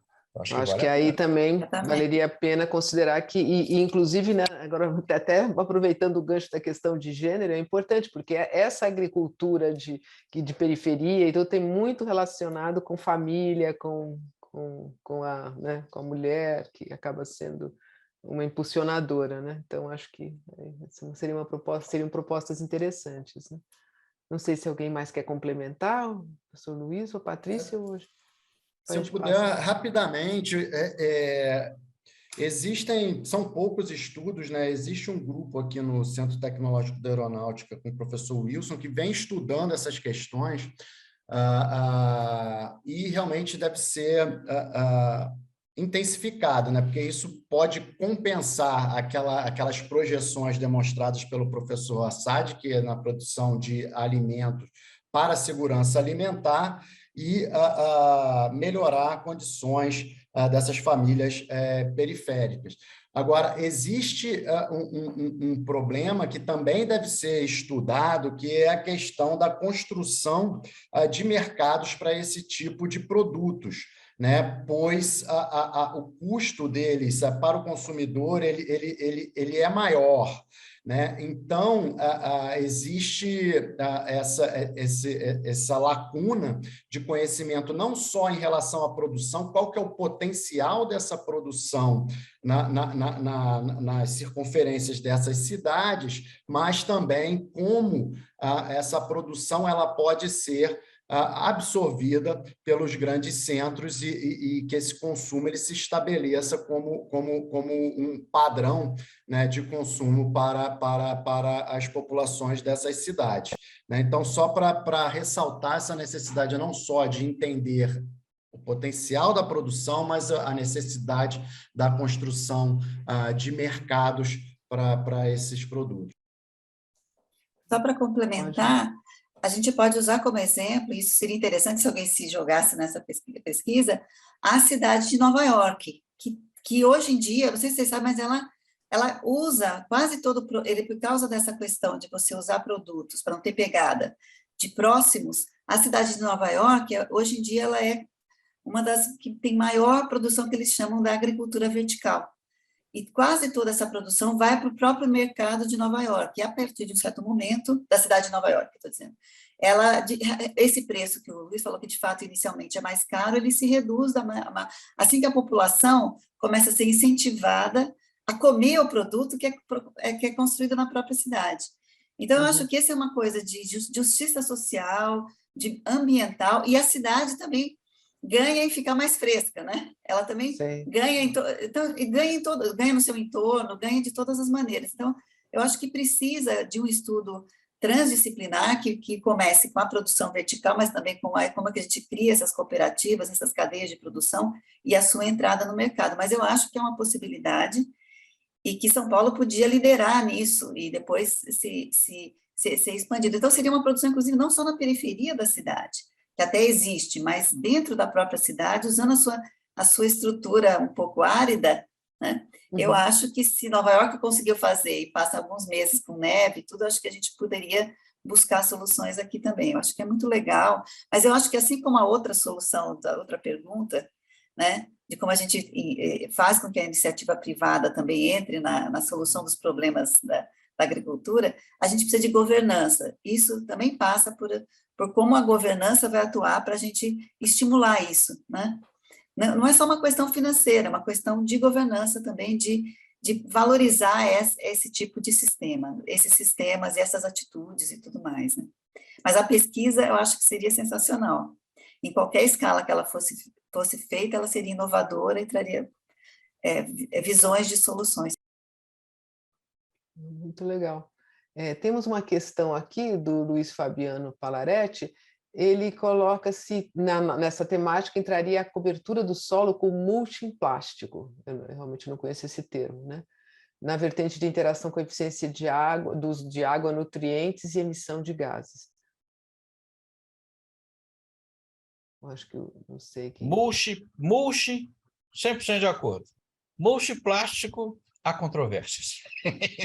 Então, eu acho que a gente precisa ver, porque não vai ter uma escala muito grande, mas agora, por exemplo, muito recentemente, a gente foi acionado por um grupo da Inglaterra que queria pegar a casca do café, queimar, botar isso no biochar e espalhar esse troço no café para você aumentar o carbono. Eu falei, não precisa fazer isso. Não precisa, porque você vai gastar muito na queima do café, vai gastar muita energia. Basta você pegar a casca e jogar em cima, e aí você cria o mulch, e isso mantém mais água no solo. É um pouco o princípio do plantio direto, né? Onde você, ao fazer aquela cobertura, você aumenta em 10%, 15% a capacidade de manter a umidade do solo com aquele sistema. O mulch plástico funciona, mas vai ser uma escala bem pequena. Vai ser para determinados produtos específicos, morango, por exemplo, deixa eu lembrar. Outros, estou tentando lembrar aqui alguns que, inclusive, dão muito dinheiro. Né? Você faz isso, você cobre e faz um controle, inclusive, de pragas e doenças com esse tipo de cobertura. Funciona. O problema é colocar um pouco o impacto econômico disso. Vai dar dinheiro? Não vai dar dinheiro? Como é que eu ganho isso? Então, para a redução de gás de efeito de estufa, não vejo como sendo uma ideia assim, que vai explodir. Mas para aumentar a produção e a gente mostrar que é possível caminhar para essa agricultura regenerativa, sem o plástico, eu acho que vale a pena. Tá ótimo. Tem uma questão do Maurício Mantuani, que é a definição de pastagem degradada. É a queda da produtividade ao longo do tempo ou existem fatores de emissão estabelecidos? Vamos lá. De novo, né? Então, vamos lá. Existem 9 indicadores de redução, indicadores de degradação de pastagem. Tá? A gente não consegue, em termos operacionais, nem para poder trabalhar com nossos amigos do INPE, de usar esses indicadores para você monitorar por satélite. É muito difícil. Então, você começa redução de fertilidade, invasora, erosão, pouca quantidade de boi por hectare. As invasoras são os principais, né? E a perda de fertilidade. Então, tudo isso junta tudo e você define o pasto degradado. Tá? Varia de região para região, mas, grosso modo, é isso. E a gente já tem, nesse aspecto, muitas publicações indicando como é que você vê um pasto degradado, como é que você vê um pasto medianamente degradado, e o que é mais interessante, bastante positivo para a gente, é que a Universidade Federal de Goiás já está desenvolvendo um sistema lá no LAPIG, onde eles, laboratório lá de sensoramento remoto, onde eles mapeiam esse negócio. Então, você já tem hoje no Brasil o mapeamento de pasto degradado, o mapeamento de pasto medianamente degradado e o pasto bom. Isso foi um ganho enorme para a gente, muito grande, baseado em imagem de satélite e cruzando com esses indicadores. Isso é legal, mas não dá para usar os 9. Não dá, você não consegue operacionalizar usando esses 9. Mas o conceito existe e existem publicações que mostram claramente como é que essa coisa funciona, como é que você identifica esses pastos degradados. Mas é principalmente pouca cobertura, erosão, o solo exposto. Tem um trabalho do INPE fantástico, Terraclés Amazônia, que está lá claramente, está aqui, ó, o pasto começou a aparecer sem cobertura, está degradado, não tem matéria verde, né? No Cerrado, a gente costuma usar um indicador, o que a gente chama de batom de vaca. A vaca vai comendo pasto até ficar lá o beiço vermelho, porque ela vai comendo, o solo é vermelho, né? Então fica lá, tá vendo? Batom de vaca, esse pasto está degradado. Enfim, tem uma série de indicadores que a gente usa aí para poder mostrar isso. Ótimo, isso é bem prático, né? Não sei se tem mais alguma complementação, professor Luiz. Eu gostaria de complementar, o professor Assad trouxe a questão do monitoramento por satélite. Realmente é muito difícil você usar os 9 indicadores que são medidos no campo. O trabalho do Terraclass, ele é um trabalho de interpretação visual, considerando alguns desses fatores, né, principalmente essa cobertura de solo exposto, e aí você atribui a essas classes de pastagem degradadas. Ela é vista em imagens de 30 metros de resolução espacial, então você ainda tem uma mistura de diferentes alvos, mas tem uma performance boa que consegue alinhar-se com os dados coletados no campo e validação. O trabalho do professor Laerte, lá do LAPIG, também excelente, usando dados de satélite, já olhando para a questão temporal dessas pastagens, que traz um indicador de produtividade, né? Então, o trabalho ele é baseado em tendências do verdor daquela pastagem ao longo do tempo. Se ele está declinando, você está perdendo o vigor daquela pastagem, tendendo a uma degradação. Se ele está aumentando essa pastagem, ela tem um nível melhor, né, de funcionamento. E, com isso, estima-se as áreas de pastagem degradadas no Brasil como um todo. Agora, tem um avanço, né, que pode chegar a alguns outros indicadores, como espécies invasoras, que são os dados de altíssima resolução espacial que estão disponíveis, por exemplo, com as constelações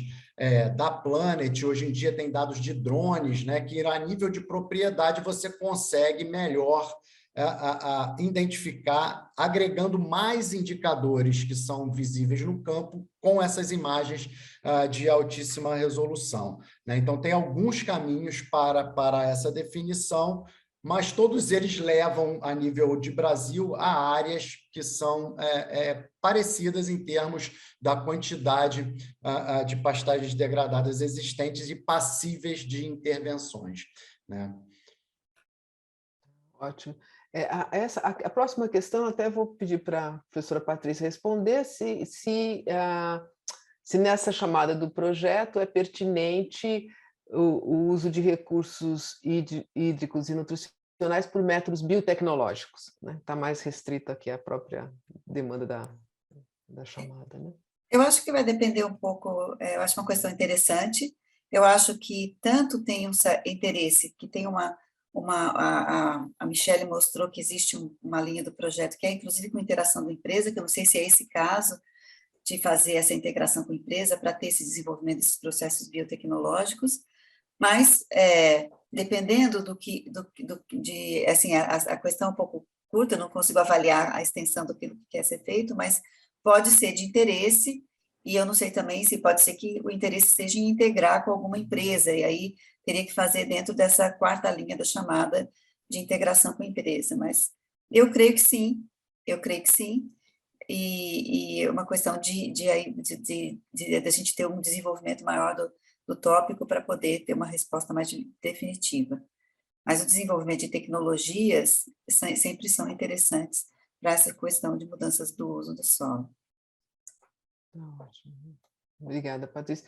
Tem uma questão aqui do José Marques sobre diagnóstico, porque a gente tem um diagnóstico sobre emissões de CO2 e pergunta sobre as emissões de NOx de atividades agrícolas e pecuárias.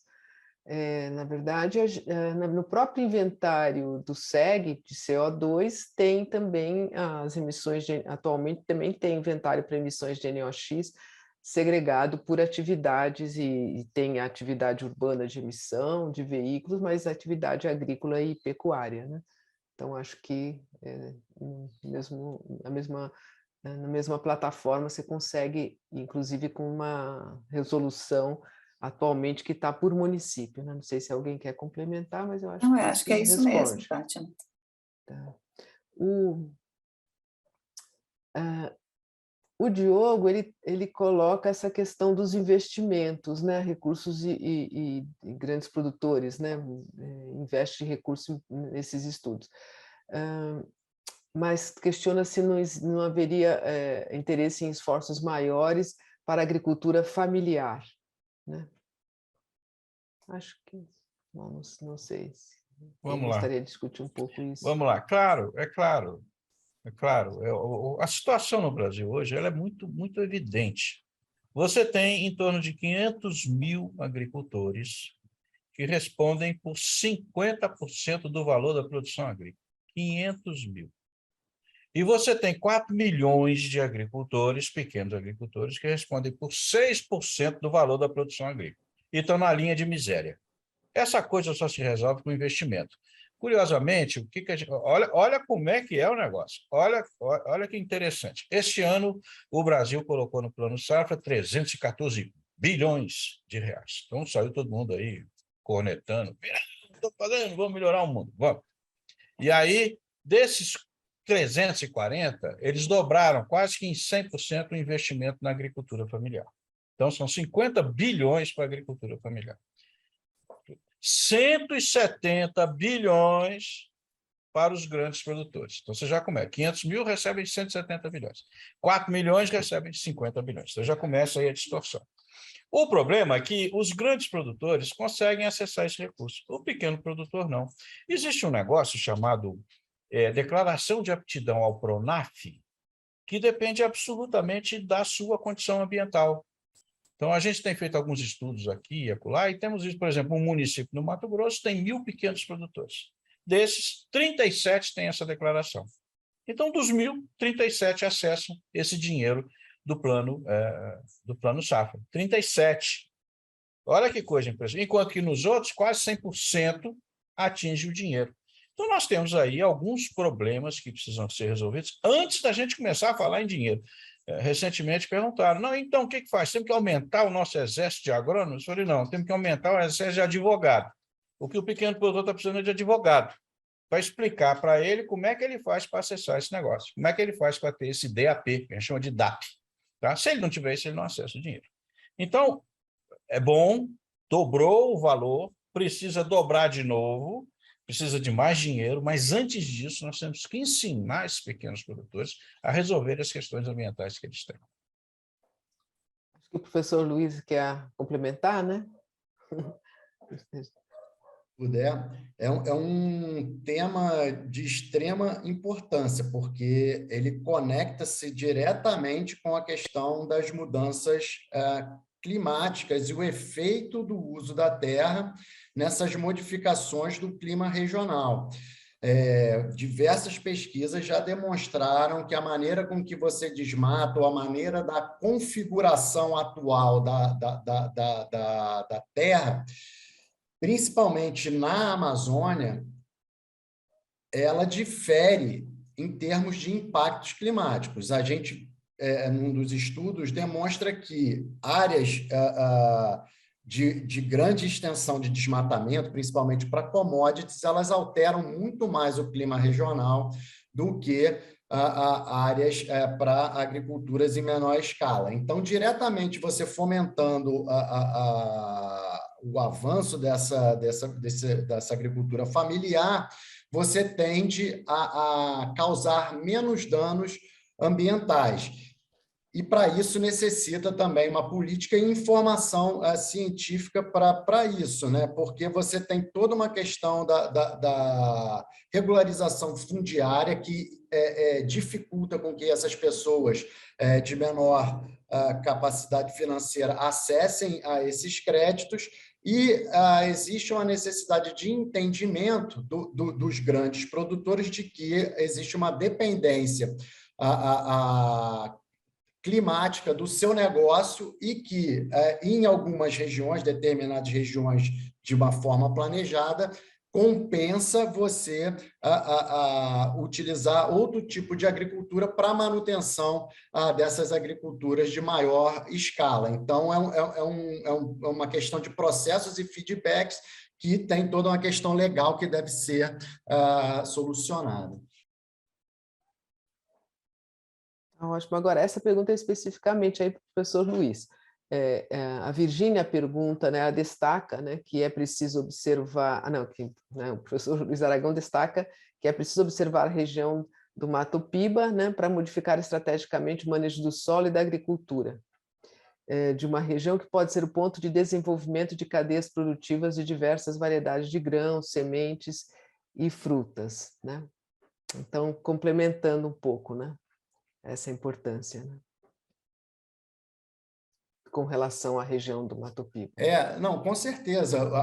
O meu ponto não é a questão de que não existem potenciais usos daquela região. O ponto principal é qual a melhor estratégia de uso de uma região que possui uma alta vulnerabilidade a ser atingida por mudanças climáticas num futuro próximo, porque já observamos nos últimos 40 anos mudanças naquele clima local, muito relacionado a desmatamento, que já ocorreram, né? Remoção da cobertura natural em diversas regiões, Amazônia, etc., ali na região do Maranhão também, que foi bastante afetada, e isso coloca uma vulnerabilidade muito grande nessa área. Então, a questão toda, no território nacional como um todo, não é não fazer as coisas, é planejar qual seria a melhor configuração das atividades para cada uma dessas regiões, com problemas distintos, norte, sul, nordeste, né, para que a gente consiga otimizar o uso dos recursos naturais e garanta a segurança hídrica, alimentar e energética necessária para a sobrevivência humana no país, e a estabilidade climática do planeta como um todo, que sustenta todos esses processos. Tem uma questão aqui também da Elaine, que ela coloca que algumas áreas de alta prioridade de preservação estão sendo transformadas em aterro sanitário, como o caso de Guarulhos. E aí pergunta se é possível uma proposta de recomposição desses ambientes, com exemplos de retomada de agricultores, né? Acho que talvez já tenha até sido um pouco respondida, né? Que seria a questão de agricultura mais familiar e de recomposição, né? E tem uma questão aqui, a questão dos serviços ecossistêmicos de polinização, né? Que foi feita pelo Jorge Bustamante, que pergunta se seria importante incorporar pesquisas do efeito nocivo dos neonicotinoides, né? Agrotóxico que propicia a eliminação de abelhas, né? E já que esse agrotóxico foi produzido na Europa, foi banido na Europa, e no Brasil importa 50% desse produto. Aí chamo aí a professora Patrícia para responder essa questão, né? Bom, essa é uma questão que é super importante, independente até da gente estar falando em mudança do uso do solo, ou mesmo, ela é essencial, porque a gente está matando os polinizadores com esse tipo de agrotóxico, esse em específico que o professor falou, causa mutações severas, e tem se usado agora até técnicas mais sofisticadas para se seguir esse tipo de alteração que está sendo feita nos polinizadores, e inclusive com técnicas metagenômicas que estão começando a ser aplicadas, até para saber o quanto esse e outros agrotóxicos estão alterando e afetando não só o comportamento, como a sobrevivência das abelhas e dos ninhos. Então, eu acho que se conseguir colocar isso nesse contexto das mudanças do uso de solo e o que está acontecendo com esse serviço essencial para a agricultura, eu acho que seria muito importante. Se a gente pensar, por exemplo, só para tentar retomar o que a gente começou do começo ali, da soja, vai? Já que a gente falou muito da soja. A soja tem uma área gigante, ela quer aumentar ainda muito mais, a área me dá medo até, mas quer aumentar em muitos milhões de hectares. Só que se a gente pensar que se a soja, existem estudos científicos que já mostram isso, que se tiver uma complementação com polinização, ela pode aumentar em mais de 12% a sua produtividade, talvez simplesmente a restauração e recomposição de parte da área que foi degradada para a própria plantação de soja, porque esse polinizador está no cerrado, está nas veredas, tá? E essa produtividade pode aumentar sem muito aumento da área, né? E, obviamente, que isso também passa pela questão de qual é o tipo de controle de praga que você vai usar na sua lavoura. E se esse controle de praga, ele mata a galinha dos ovos de ouro, que é o polinizador, então a gente tem que mudar esse sistema, a gente tem que estar na ponta a gente deveria estar tendo aqui a melhor agricultura. Se a gente quer ser uma potência de produção de alimentos, a gente tem que usar outro tipo de produto para controlar pragas, e de tal maneira que não só as pessoas não vão comer um alimento envenenado, como também a gente não vai matar os polinizadores. Porque tem que lembrar que quando você está fazendo isso, especialmente dependendo da forma como é ministrado, você não só está matando as abelhas, mas na área de agricultura, você também está matando em seu entorno, né? A abelha e outros polinizadores. Hoje também se sabe já que polinizadores que a gente chama que não são abelhas, não abelhas, podem ter uma importância muito relevante na polinização de culturas. A gente tem muitas culturas que dependem de polinizadores. A proporção é muito grande, tá? As únicas que quase que são independentes são aquelas dos grãos, né? Mas que são favorecidas por áreas naturais. Mas então você tem trigo, milho, arroz. A maioria das outras que a gente come, a gente depende dessa interação. Então, acho que seria muito bem-vindo e trabalhar melhor nisso e fazer com que essa informação chegue ao governo, chegue ao produtor, né? E uma orientação sobre o que usar é muito importante. Talvez porque precisa reforçar que a gente não deveria estar aqui comprando certos tipos de produtos no Brasil que já foram erradicados de outros centros, né? Então, acho que é muito importante, precisa e seria muito bem-vinda. Só uma última pergunta aqui, rapidamente, depois eu vou convidar todo mundo para, né, fazer alguma consideração final.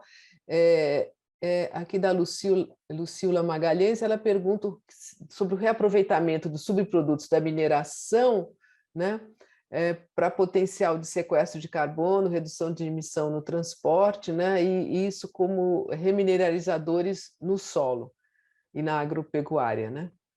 Se estaria aderente ao edital, né? Quer dizer, isso fazer um reaproveitamento de subprodutos de mineração. Não sei se alguém quer colocar um pouco sobre esse assunto. Não sei se esses estudos de dejetos de mineradoras, muita gente começou a fazer isso lá nos anos 80, depois teve um reforço grande no CNPq em 1996, Universidade de Brasília, Embrapa, depois isso foi crescendo, e hoje nós temos já alguns produtos que a gente chama pó de rocha, rochagem, que você utiliza no solo. Mas esses produtos são produtos que complementam a sua adubação e não substituem a sua adubação. O nosso foco é nitrogênio.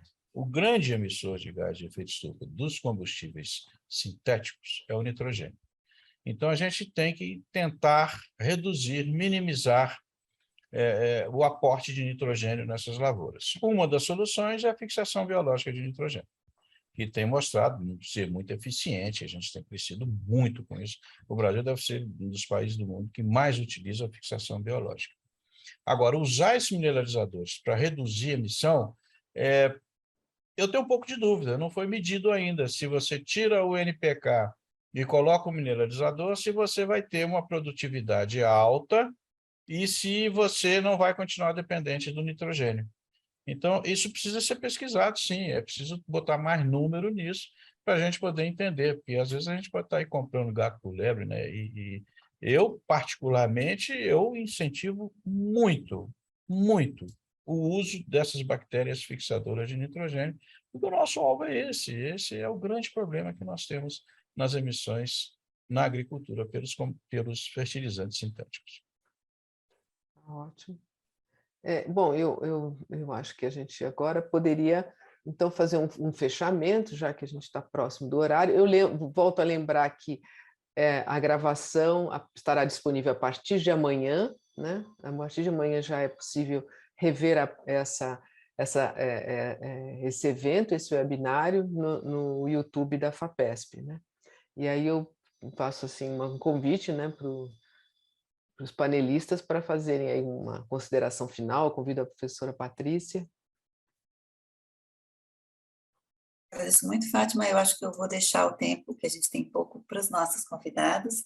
E eu só gostaria de agradecer a presença de todos, tanto os Luiz e Eduardo, como de todas as pessoas que estão assistindo, que fizeram perguntas, e reforçando o nosso convite para que mandem seus projetos, participem da chamada. Acho que é um tópico muito interessante, que tem muita coisa a ser explorada, a gente nem conseguiu cobrir tudo aqui, né? E que vocês tendo mais dúvidas, por favor, mandem e-mails para o e-mail da chamada, que serão respondidos. E, de novo, agradecendo a todos aqui de estarem aqui conosco. Obrigada. Obrigada. Professor Luiz. Bom, gostaria de agradecer a todos, foi uma oportunidade muito boa aqui para discutir temas de relevância. A FAPESP está de parabéns aí com essa chamada, que eu acho que está muito atual e dentro das nossas necessidades práticas. né? São problemas complexos, definições de diversos fatores de emissão para diversos tipos de uso da terra, e com consequências a partir da implementação das políticas públicas para diferentes setores da sociedade. Então, essas propostas, na minha visão, devem ser muito interdisciplinares, né? E buscar, dentro destas, a formação de recursos humanos, porque é uma área do futuro, é uma área que o Brasil precisa realmente liderar a nível mundial, né? Então, eu agradeço e finalizo só dizendo que a ciência precisa ser ainda muito melhor disseminada para que os tomadores de decisão entendam a gravidade e a importância desse tipo de informação gerada por nossos cientistas e discutida com a sociedade como um todo. Então, muito obrigado pela oportunidade. Obrigado, professor. Eu convido o professor Eduardo, então, a fazer suas palavras Eu queria finais. agradecer, né? Obviamente, agradecer esse espaço da gente poder discutir um pouco essas coisas que são prementes. Eu acho que nós estamos entrando aí numa nova etapa do Brasil para discutir essas coisas.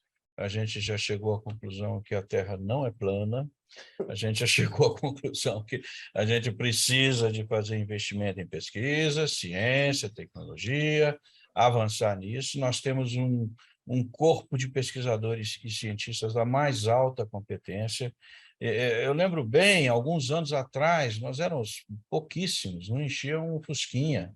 Eu lembro que nós éramos 3 ou 4 colegas que a gente se via constantemente nos congressos falando de mudança climática. Aí o pessoal fala, lá vem os cavaleiros do apocalipse. Eu falei, não tem cavaleiro do apocalipse. Não. Nós estamos tentando mostrar para vocês que a situação é crítica e a gente vai começar já. Isso já tem 20 anos. Então, é preciso que as pessoas entendam que nós estamos numa situação de emergência climática. E para resolver isso, nós temos que investir muito em conhecimento para encontrar essas soluções. Eu até 4, 5 anos, não, ainda dá tempo. Hoje eu já estou ficando com dúvida, tá? Se nós vamos ter tempo ou não de poder reverter isso. Mas a gente só consegue consertar com pesquisa, ciência, tecnologia, apoio e estratégias de Estado, senão nós não vamos conseguir.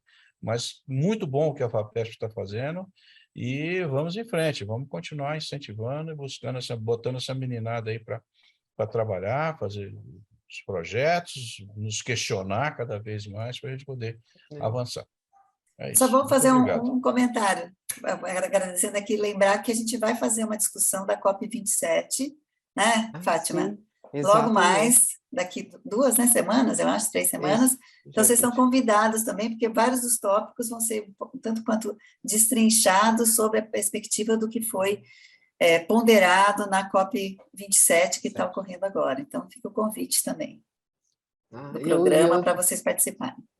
Sim, e eu agradeço muito. Na verdade, surgiram várias ideias e as perguntas também, né, suscitaram aí ideias de projetos. Eu acho que vai ser uma chamada com projetos muito interessantes e realmente é uma área muito relevante. E essas induções, né, essas chamadas já mobiliza, já faz com que a pessoa se estimule a submeter a proposta, né, porque às vezes, quando é muito geral, ela, né, não sente esse estímulo. Com essas chamadas já induzidas, acho que aumenta essa vontade de submeter uma proposta, né, de tentar obter recursos para fazer essa proposta andar. Então, eu agradeço muito todos aqui, o grupo aqui da FAPESP, que são várias pessoas que apoiam, né, nesses eventos, agradeço a todos e aos palestrantes, muito obrigada. Obrigada a todos.